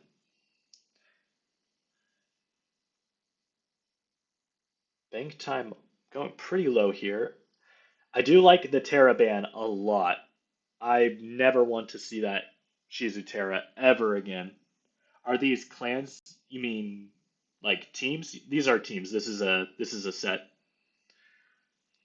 Worm Smite League Season 4, Week 5 between the Warlords and the Horrors.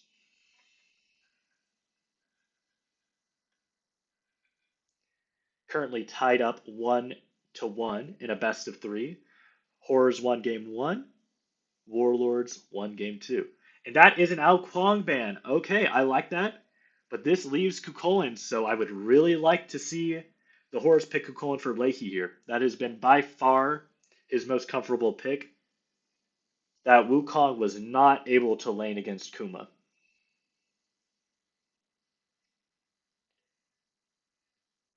If they pick like Scotty here, I'd be pretty sad. MMR cap? Well, what's MMR in a game that doesn't have SPL anymore, right? So it just depends. The league is full currently. Well, actually, there's actually one open spot right now. So let's see if is Worm still in the chat right now. No, he is not. If you're curious to join the server or the league, I can send a link. I can post a link in the chat later, or somebody in the chat can post it. And that is Cuchulainn first picked for Papa Comics team. I really like that pick a lot. And Chalk, okay, that could be either going to the jungle or the solo lane. I'd be leaning towards solo lane, trying to lock in a counter pick for Cuchulainn in his mind. And once again, getting Hyperion's signature Xbalanque pick.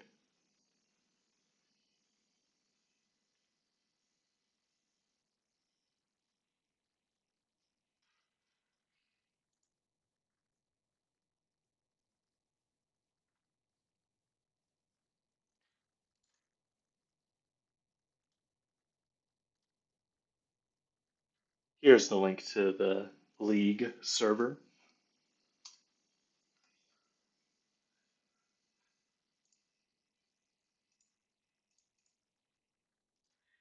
And Kukulkan picked up for Sodden, one of his three most picked gods. It's either Ra, Kukulkan, or Agni usually.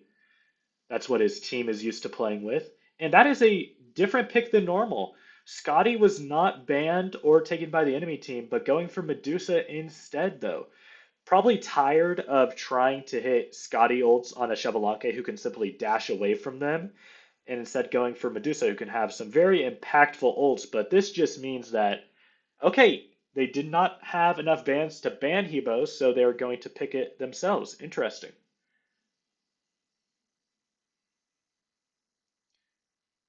Yeah, there's currently one open spot, and as always, subs are always needed. And of course, there's always next season. Gab ban, that is for that's interesting because maybe they think they're going back to Almighty Smiter support, but I would be very surprised if it was not Shizu support this game. Maybe they think that if they banned Terra, Shizu would go back to mid.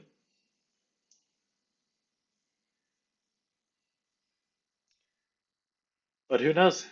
The Warlords definitely have the ability to adapt to multiple lanes, so you can never really be sure. And Bacchus, so just banning four Guardians is a very interesting strategy. I suppose they are not really scared of the mage picks, so just going for Guardians instead. Not a bad strategy when there's only two classes left to be picked. You know the assassin soul laners are already locked in, and those are usually the ones that might be flexed from one role to another. And once again, four bans sent at Mace and one Kuzenbo ban for Joyous.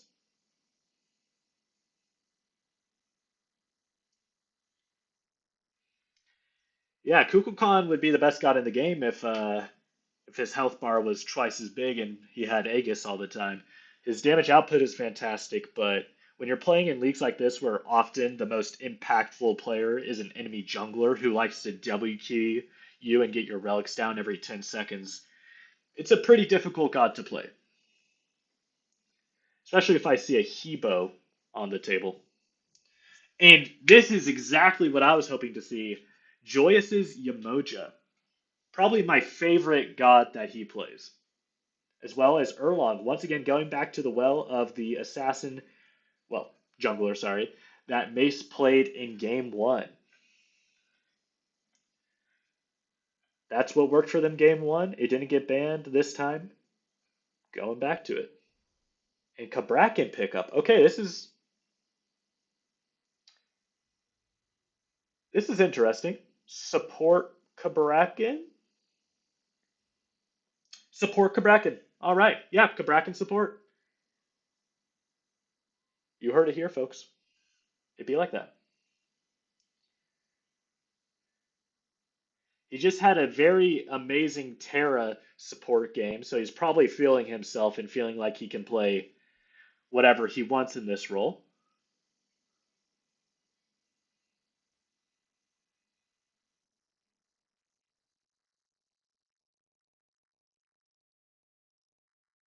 Bracken is a choice though, especially with Yamoja Kukulkan. I'm not sure if I would want to self-root into a team that can Kukulkan ult me, or Medusa ult me into Kukulkan tornadoes, or have a Yamoja wall put up around me. But at the same time, Kabrakin could blink one the Kukulkan, so it just depends.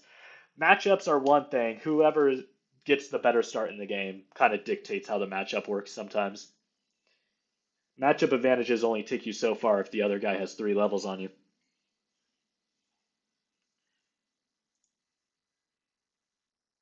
Da, da, da, da, da, ba, ba.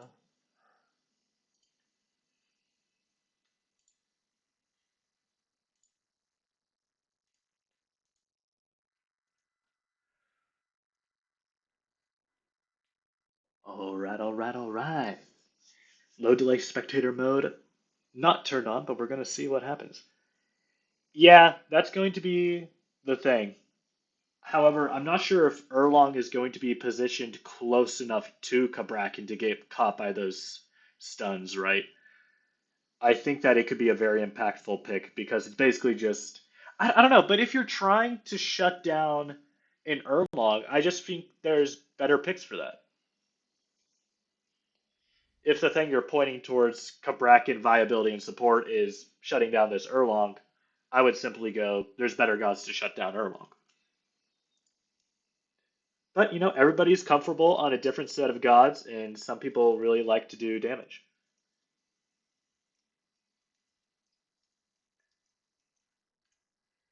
Yeah, the Chronos didn't get banned, and I think a large part of what made that work for them was not only the ult, but also being able to split push and solo objectives.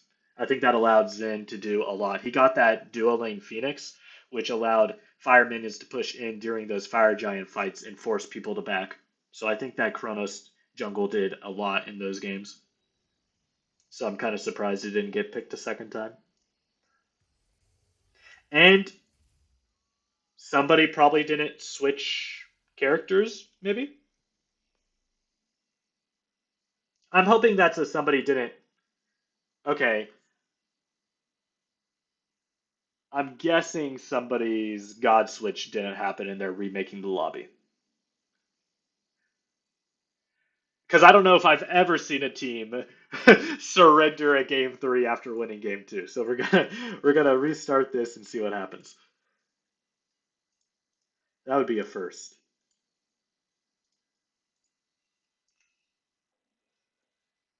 It may not be Cabrakan support after all, or maybe his team looked at the Cabrakan support and said, "Nah, we're not doing that," and went, "Hey guys, he definitely misclicked. He definitely misclicked Cabrakan." But I think it's just a god swap went wrong.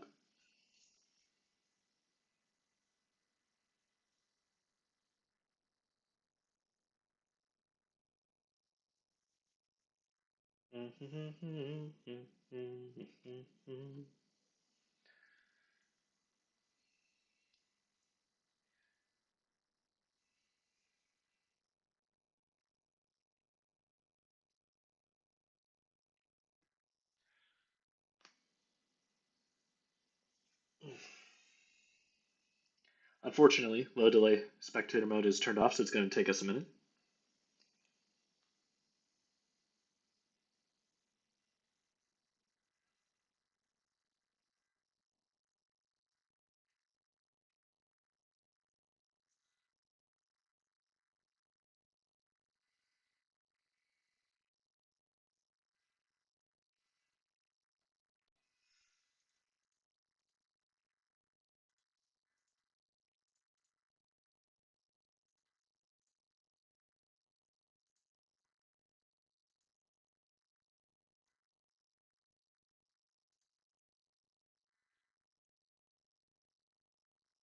Why is it messaging? Is it? I swear, if I open up this message and it's something diabolical,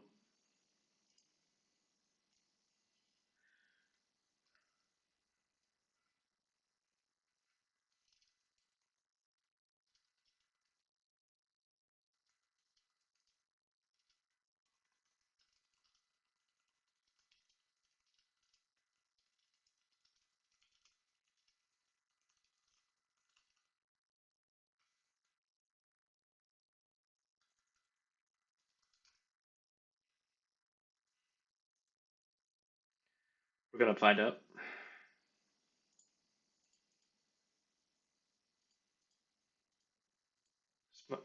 That's true. This game is built on spaghetti. Spaghetti. But we're gonna give it a second. The spectator. Once it hits 3 minutes, I might restart smiting if it doesn't send us in.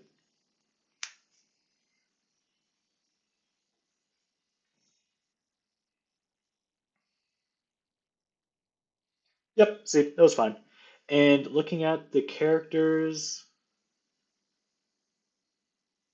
maybe somebody just wasn't able to load in. That's my guess.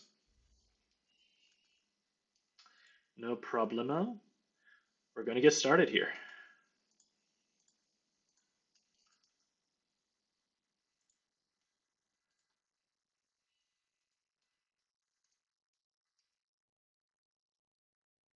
Oh, that's what happened? Okay, I didn't notice that. Yeah, it's definitely Joyous who wants the Yamoja. Thank you, Jup Jup.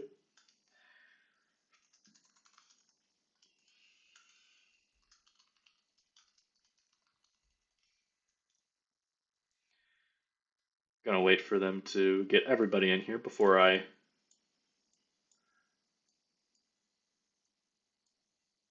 Okay, there we go. Yeah, I don't even think it's Musty having trouble trading. I think Darth Leahy literally just doesn't have most of the gods in the game unlocked. So every time he has to like pick a god for somebody else, they have to restart the lobby. Literally every single time, which is crazy because it does not take that much favor to buy all the characters in the game. And surely he's played enough Smite by now. He's been spending all of his favor on legendary skins or something. I don't know.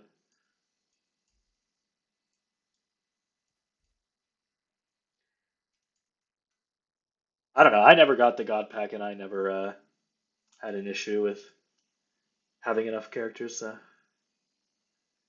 Maybe I just didn't spend enough on legendary and golden skins and stuff like that. Medcloak on Yamoja, that is interesting, especially because you know that the enemy support is going to see a Yamoja and very likely get horrific. So getting a Medcloak as well is a choice. There's no execute on the other team to contend with. So I'm pretty surprised by this. Of course, at the end of the day, none of the support themed relics are bad, but yeah, they have the better comp because they have Yamoja. Yamoja is absolutely busted if you play her correctly. I was playing her the other day and I was down 3 levels on the enemy jungler and I soloed him because hitting all 3 hits of a Moonstrike does 330 damage at level 11 against a level 14 jungler. She's stupid, but she's my stupid. And game 3 has started. I'm pretty concerned. You might be able to get some good double stuns into double slows on this Cabrakan once he's self roots. You just throw Yamoja abilities at him. So I'm pretty concerned about his early game here. That's what he's going to have to do. He's going to have to bait out the Umoja stuns by tremoring for a split second and then canceling it. That's very good gameplay by Shizu so far. And once Yamoja is out of Omi, you go straight in. That's the one downside to Yamoja. Unlike every other god who you have to keep in your head, like their cooldown timers, Yamoja tells everybody on the map what her cooldowns are. So if you actually pay attention to that as the enemy team, it can give you a lot of information.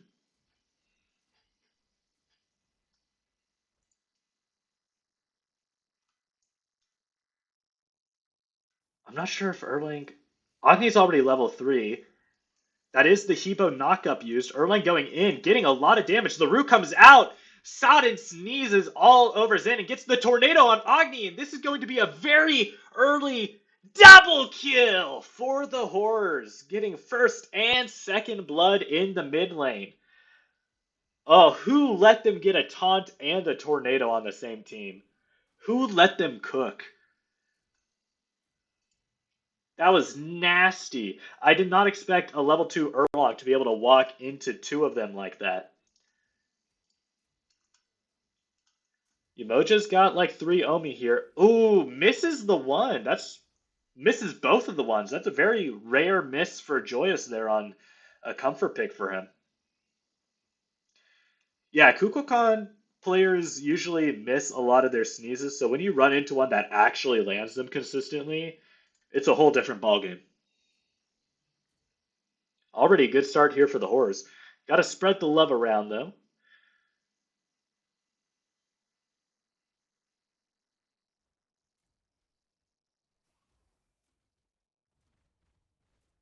Ooh, once again, Shizu has done a fantastic job of juking those Yamoja strikes, anticipating them. Good thing about trying to dodge them, though, is you get 2 ticks of warning before the stun actually even lands on you. A nice little bit of XP lead here for the Warlords in dual lane.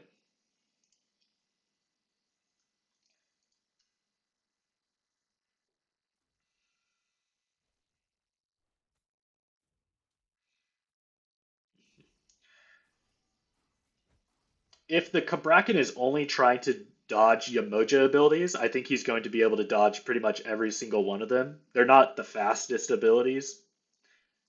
Yamoja. There you go. The Medusa is going to have to get in there as well to make this Cabrakan focus on 2 things. A nice BDK picked up very early on by the Warlords. That should tell Kukulin that the enemy jungler was nearby, so hopefully he's playing safe here. A Medusa ult here would go crazy. Does get the slow and stun Xbalanque. Dashes straight into the Cabrakan ult. Another missed Yamoja stun.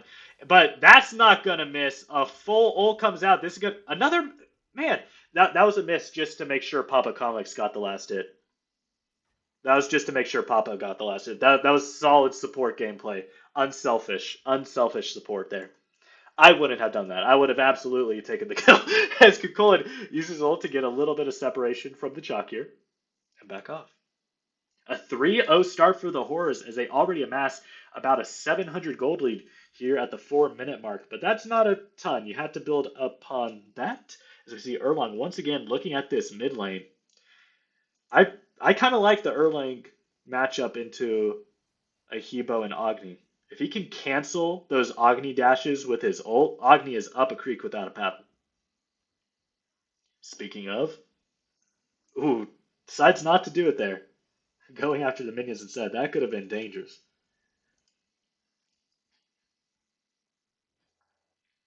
Yep, and this is why I really wanted Kukulin picked up by the Horrors.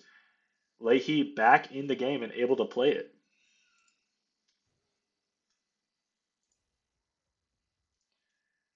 Looks like Zen is looking at Kukulkan, but this is Sodden Sloppy, who has a 2-level lead in mid lane already. Medusa is going to get stuck by the Kabrakan ult and the Tremors, and Xbalanque gets the last hit over in duo lane while Joyous is coming back to lane. Good 2v1 there by the Warlords, picking up their first kill of the game. There's no easy way for Medusa to get away from a Kabrakan ult combo. As fast as her sidewinding passive makes her, it's not fast enough. But this is another easy Horrors BDK pickup. There are a lot of words on the map right now.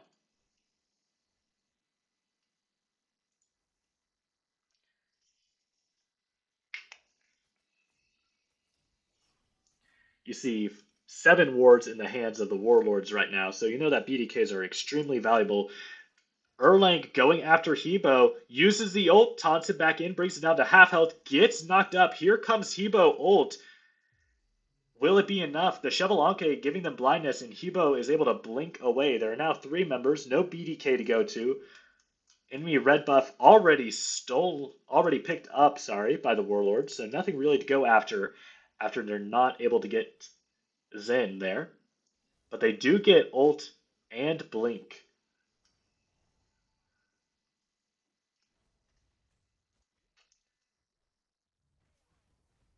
Ooh, Kabrakan just got stunned out of his ult there, I think. He was going for an ult. Both supports basically in the same position in terms of how many gauntlet stacks they're going to have. After you get your ult canceled by an enemy Emoja, I think Shizu is still going to want to use it here. He's going to run straight at him. But Erlang is going to get caught out by Hebo here, gets the knockup into a great root. What mechanics here by Erlang, somehow gets stunned there. The Kukulkan ult does land, and now Hebo is living on by a thread. Great Kukulkan ult, just not enough damage. The knockup hits as well. Here comes the dash, and the pin gets the kill. What an amazing, the very last bit of that Kukulkan ult from Sodden Sloppy hits Zen. Oh my goodness. There ain't nothing sloppy about this gameplay. Oh, by the way, that's the other username for Thick and Moist is Sodden Sloppy. Kuma gets the solo kill in solo lane. Another Kabrakan ult used at this exact same location, but this time Medusa lives. And another BDK. I'm getting a little bit of deja vu. BDK for the Horrors. Yeah, Mace, aka this Erlong, I'm not even going to try to pronounce that name, is an absolute monster, as well as Zen, and some other players in this map have amazing attributes as well. I think Sodden, the Kukulkan, the mage for the Horrors, has some of the best line attack ults in the league, either on Raw, Kukulkan. He just hits them at such a higher clip than anybody else, even at distance with no setup like we just saw. Medusa does get Kabrakan pretty low here, but man, Joyous must be a little bit rusty on this emoji because absolutely none of these ones are landing so far. Mace does look around, decides not to go for the gank. Here's Hebo and Agni nearby. Maybe he only heard one of them. He is going to go after Agni here. Uh-oh, Hebo left you. Hebo left you. There is no god here. Erlong does not go for the ult. Agni is just going to have to live with the fear of God put him in there by Urlok. I will say these supports stick around in duo lane far more than you often see. I think this is the first time we've seen them rotate out is at level 10, 9 minutes in with Gauntlet fully stacked already. It's kind of just surprising because normally you see supports at early BDKs or mid lane, but both of these supports supporting their duo lane partner well into the laning phase.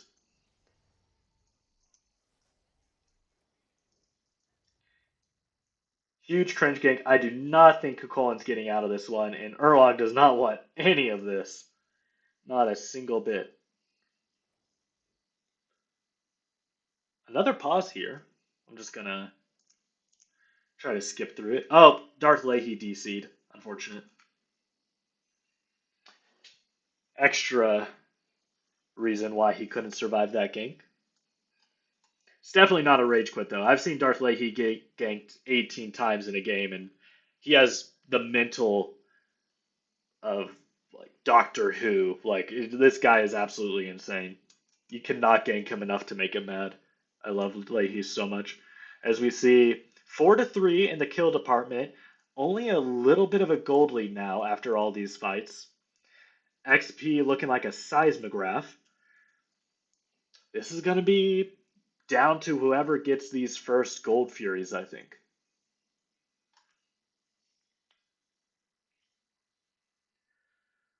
Unfortunately, waiting for Leahy to come back from the DC, so still paused.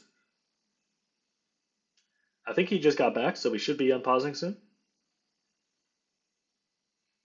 Leahy does like to go for the Glad Shield start instead of the other Kukulkan starts, so that's a pretty consistent build path he likes to go, no matter the opponent.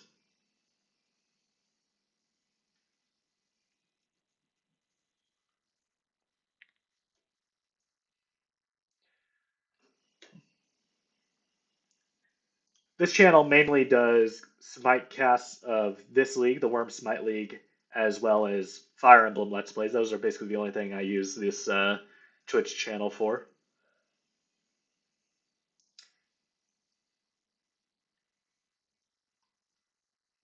Yeah, I think it's pretty nice to let people know the background of why people, it's one thing to look at a Kukulkan. It's another thing when you know that this man has played like 18 sets of Kukulkan, sorry, in the last year, and he's an absolute menace. But the thing is, you might be wondering, why does Sodden Sloppy never have Kukulkan, Ra, and Agni banned? Well, they're so similar gods in their play styles that if you ban one, you're basically getting the exact same. Like if you ban a Kukulkan and he plays Ra instead, you're basically getting the exact same enemy gameplay out of it. So then you have to commit a lot of bans to it, and then you're leaving Mace, this Erlong, open to get whatever he wants, and that is absolutely unacceptable. So Sodden Sloppy gets to play whatever he wants. A big fight here. Cabrakan does get a nice stun. Erlong just sitting inside this tornado. A great dash out. Will Chalk be able to catch it? Kukulkan ult Spirit of the Nine Winds hits fewer than 9 people there. Yamoja does stun Chalk out to stifle this enemy dive for a little bit. The ticks of the Whirlwind bring Chalk down to below half health. Looks like duo lane. We got Medusa hitting the Bastions for the first time. First Bastion damage taken in duo lane. Yeah, normally these casts have co-casters, so it's not just me talking by myself, and I much prefer when there's another person with me. Those are a lot more entertaining, but couldn't have another person here today, so I just casted it by myself. Cabrakan might be. Oh, does not get hit by the sneeze. If that Kukulkan slow hits him, I think he's dead. But this root is going to be. Oh my gosh, committing also an ult to him. That will do the trick. I'm surprised, but I guess that's what happens when. I mean, Erlong ult cooldown isn't. He has no cooldown yet, but he's still willing to commit that to the Caprakan, I suppose. Well, we're getting to the point about the 16 to 18-minute mark in this game. Yamoja transitions more from damage with her ones to heal spamming and riptiding anyway. And those are very different aiming styles than her one. I think Joyous, the support playing Yamoja right now, has played her really, really, really well in the past. This is just a rare game against a very mobile Cabrakan that she's mainly been targeting. Yeah, it's an off game for Yamoja for sure. Three members of the Warlords are around this Gold Fury. If they can get a pick on Medusa, they can start it up. Dash is under tower, dodging the Hebo knockup. There are back camps up, so Moja's going to rotate over. Gets pinged out on a ward here. Is Hebo going to cancel back to kill the Emoja? He will not. Emoja lives to fight another day and get her green camp.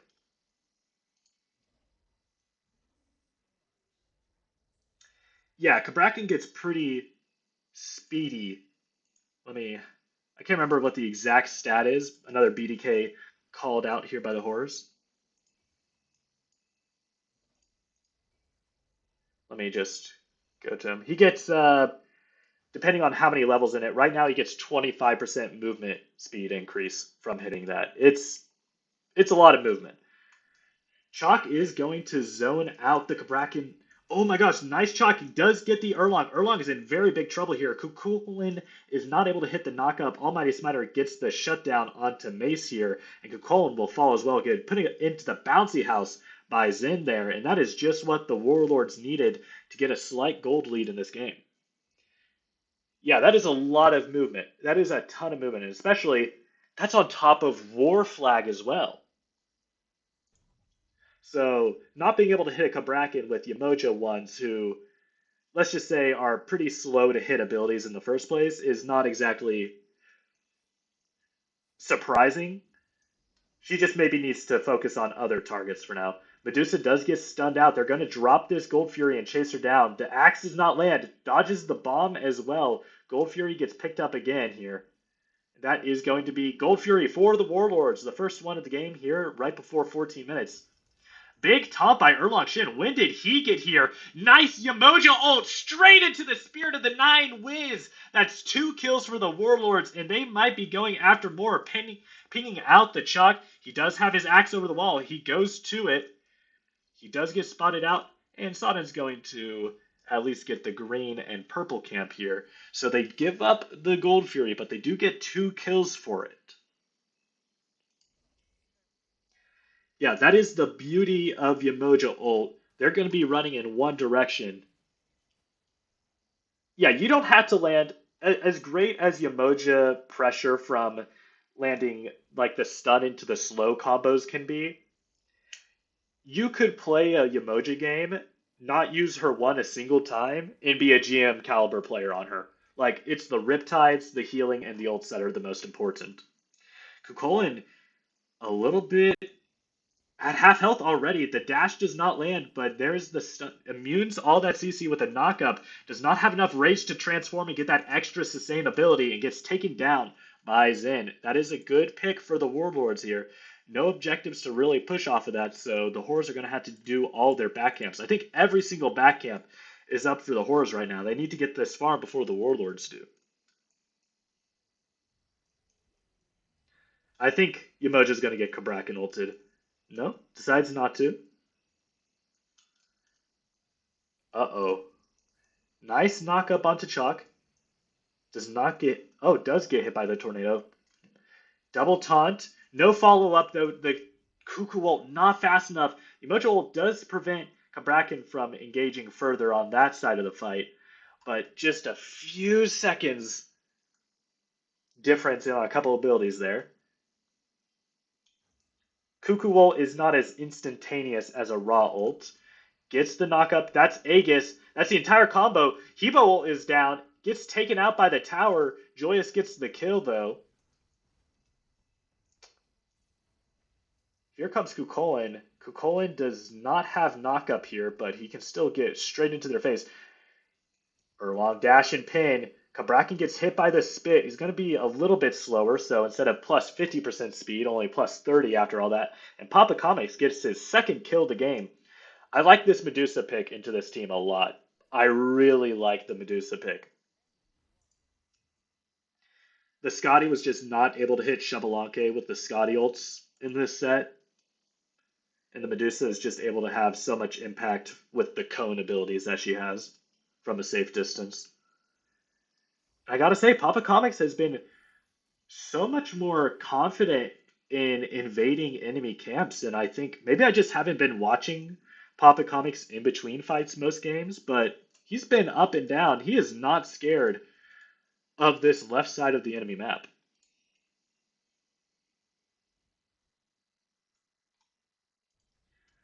Classic 1v1 post kill potential in solo lane.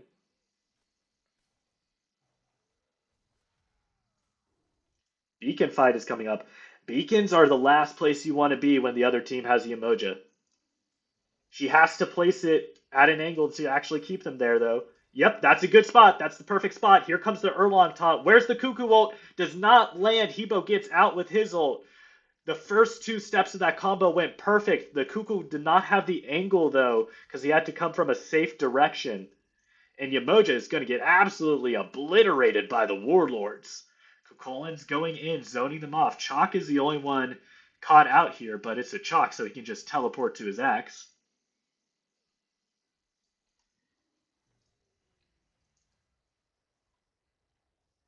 Unfortunately, the Cuckoo ult is not as wide as the Emoja ult, so you do have to usually use setup to actually hit them inside of it. Kukolin's going to try to defend this Gold Fury. They do just drop the Gold Fury altogether. Nice Medusa ult. Chalk somehow gets his teleport into his ult, and Cuckoo does not land the follow-up. Hyperion gets a kill. What is... That's what he hits. That's the ability he hits after all that. Gets the sneeze kill, but that is 4 members down for the Horrors in return. Yeah, I'll trade Kuma for 4 enemies every single day of the week, and that is also going to be a Gold Fury for the Warlords. 18 and a half minutes in, a 3k gold lead.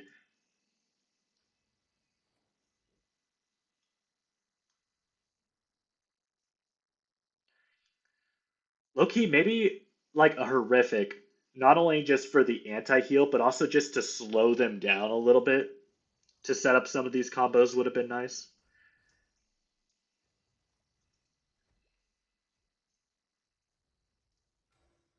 That is a Pyromancer for the Warlords. It's almost time to start worrying about this Fire Giant for both teams. Oh, that's a funny word. I like that. This has to be one of the highest wording games I've seen. We're only 19 and a half minutes and we already have like 43 wards placed.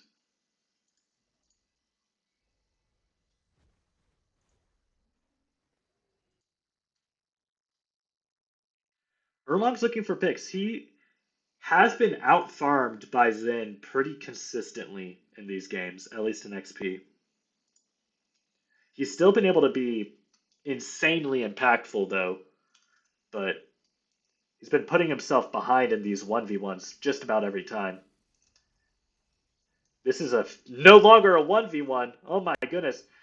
Spirit of the Nine Winds is going to get Xbalanque all the way down to about 100 health left, but nobody's around to follow up on it because of the aggressive nature of the start of that fight. That's going to be a good pick for the Warlords going into what they want to do next here.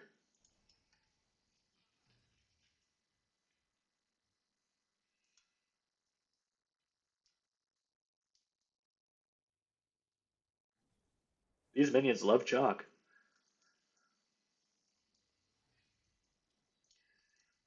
Ooh, if Yamoja ults right in this corridor, Hebo could be very in trouble. Especially if you place a Riptide at the end of it to make sure he can't just walk out of the end unless he uses beads or ults.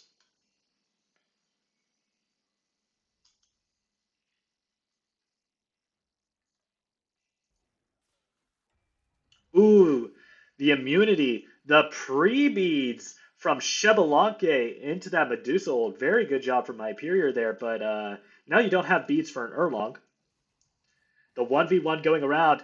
The console turning is not fast enough to keep up with this Erlong.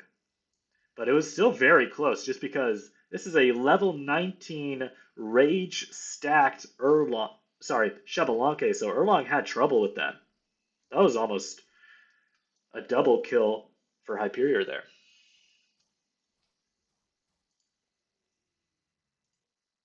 split pushing down duo lane as the members of the Warlords are looking at Sod and Sloppy here in mid. Uh-oh. Does he know? Does he know? Does not hit the knock up there. But I think he's going to go straight back in. Gets hit by the sneeze. Still pretty fast, though. Gets. Ooh. Beads after the knockup. The classic problem with playing against a Hebo. Both relics go down for Sod and Sloppy, and he dies. Good job there by Zen. Yeah, most people just call him X-Ball, like XBAL, because it's a long name. Kabrakin gets a good stun. The root does come out, though. He is going to be in a little bit of a trouble here. Another root. He's going to be pretty DR. It's going to be hard to slow down Kabrakin now with all that movement speed. He has Midgard as well, slowing down anybody chasing him. So that coupled with his inherent movement speed and Spartan Flag, it's going to be hard to catch a Kabrakin. If you even want to catch a Kabrakin. Most of the time you don't.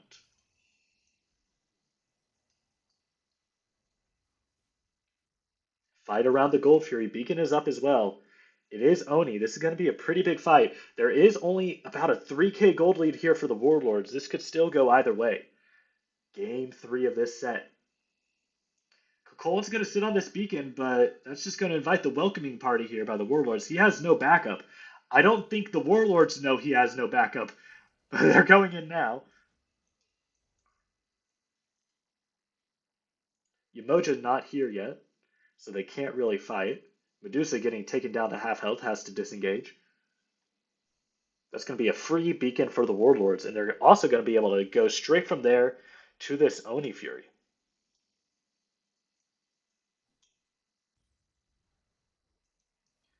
You got to shut down this Hebo first. Medusa dashes in and then gets immediately slammed by Hebo, but the Spirit of the Nine Winds takes out Kuma, and now Hebo is going to get chased around by the 4 members of the Horrors. They do give up the Oni Fury, though, but they're going to have to get some of these kills. Great Kabrakin wall, slowing down Erlong just enough to let the Warlords disengage there.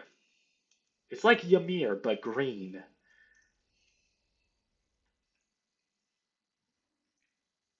Horrors win the fight, but they lose the objective. Now there are Oni waves pushing in every lane. They're going to have to at least get a Pyromancer off of this. If they were really risky, they would have gone for a Fire Giant. Well, they're going for the Fire Giant. All right. Now the enemy knows you're there, though. Yeah, Ymir is significantly cooler than Kabrakin, I must say. This is Fire Giant. They are spotted. Xbalanque is here. Xbalanque, not the best steal option here, but here comes the rest. The Yamoja wave does not keep Kabrakin out, but they secure the Fire Giant anyway. That is Pyro and Fire Giant for the Horrors there. They had just enough burn to get it down in time. Great call by whoever shouted that one out.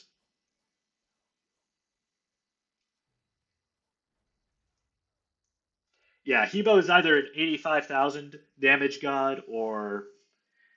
I don't know. Here's the thing. Hebo is scary to all the backliners, but he's such a good target for your tanks to CC and be able to shut down as well.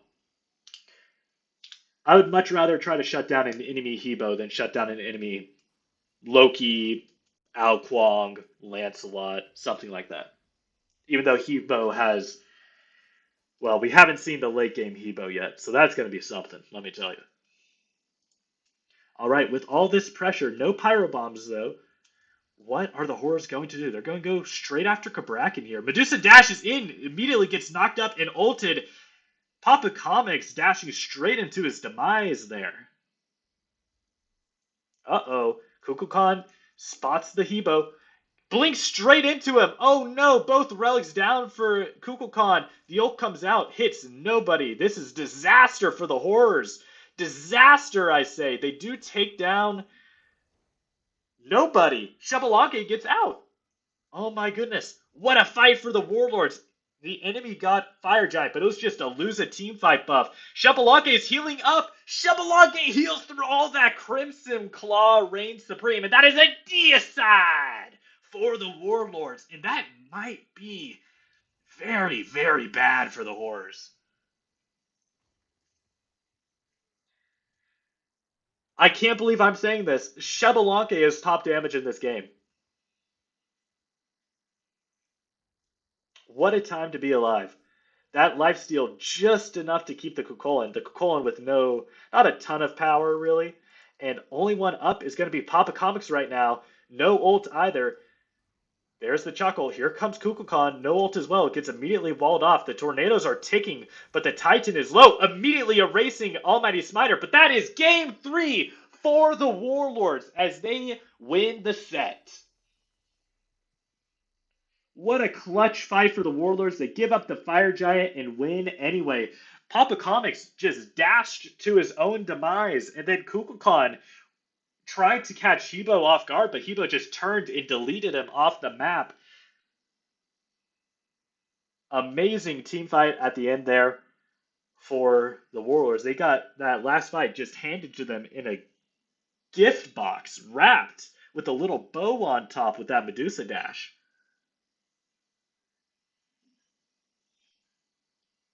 Let me put up the scoreboard in details so they can get the post game screenshots if they need it.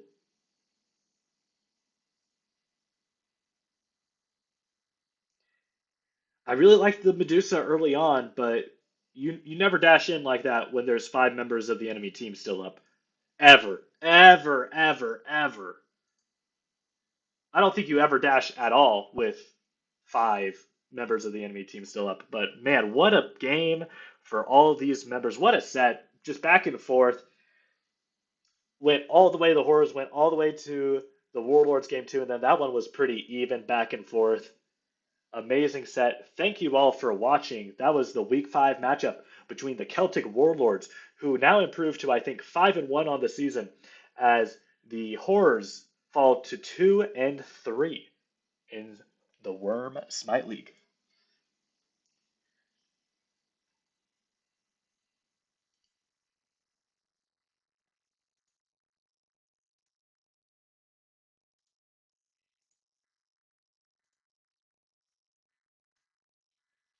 All right. Thank you all for watching. That's going to be the end of the stream. Drop a follow if you feel like it. And that is going to be all for tonight. Ciao, ciao.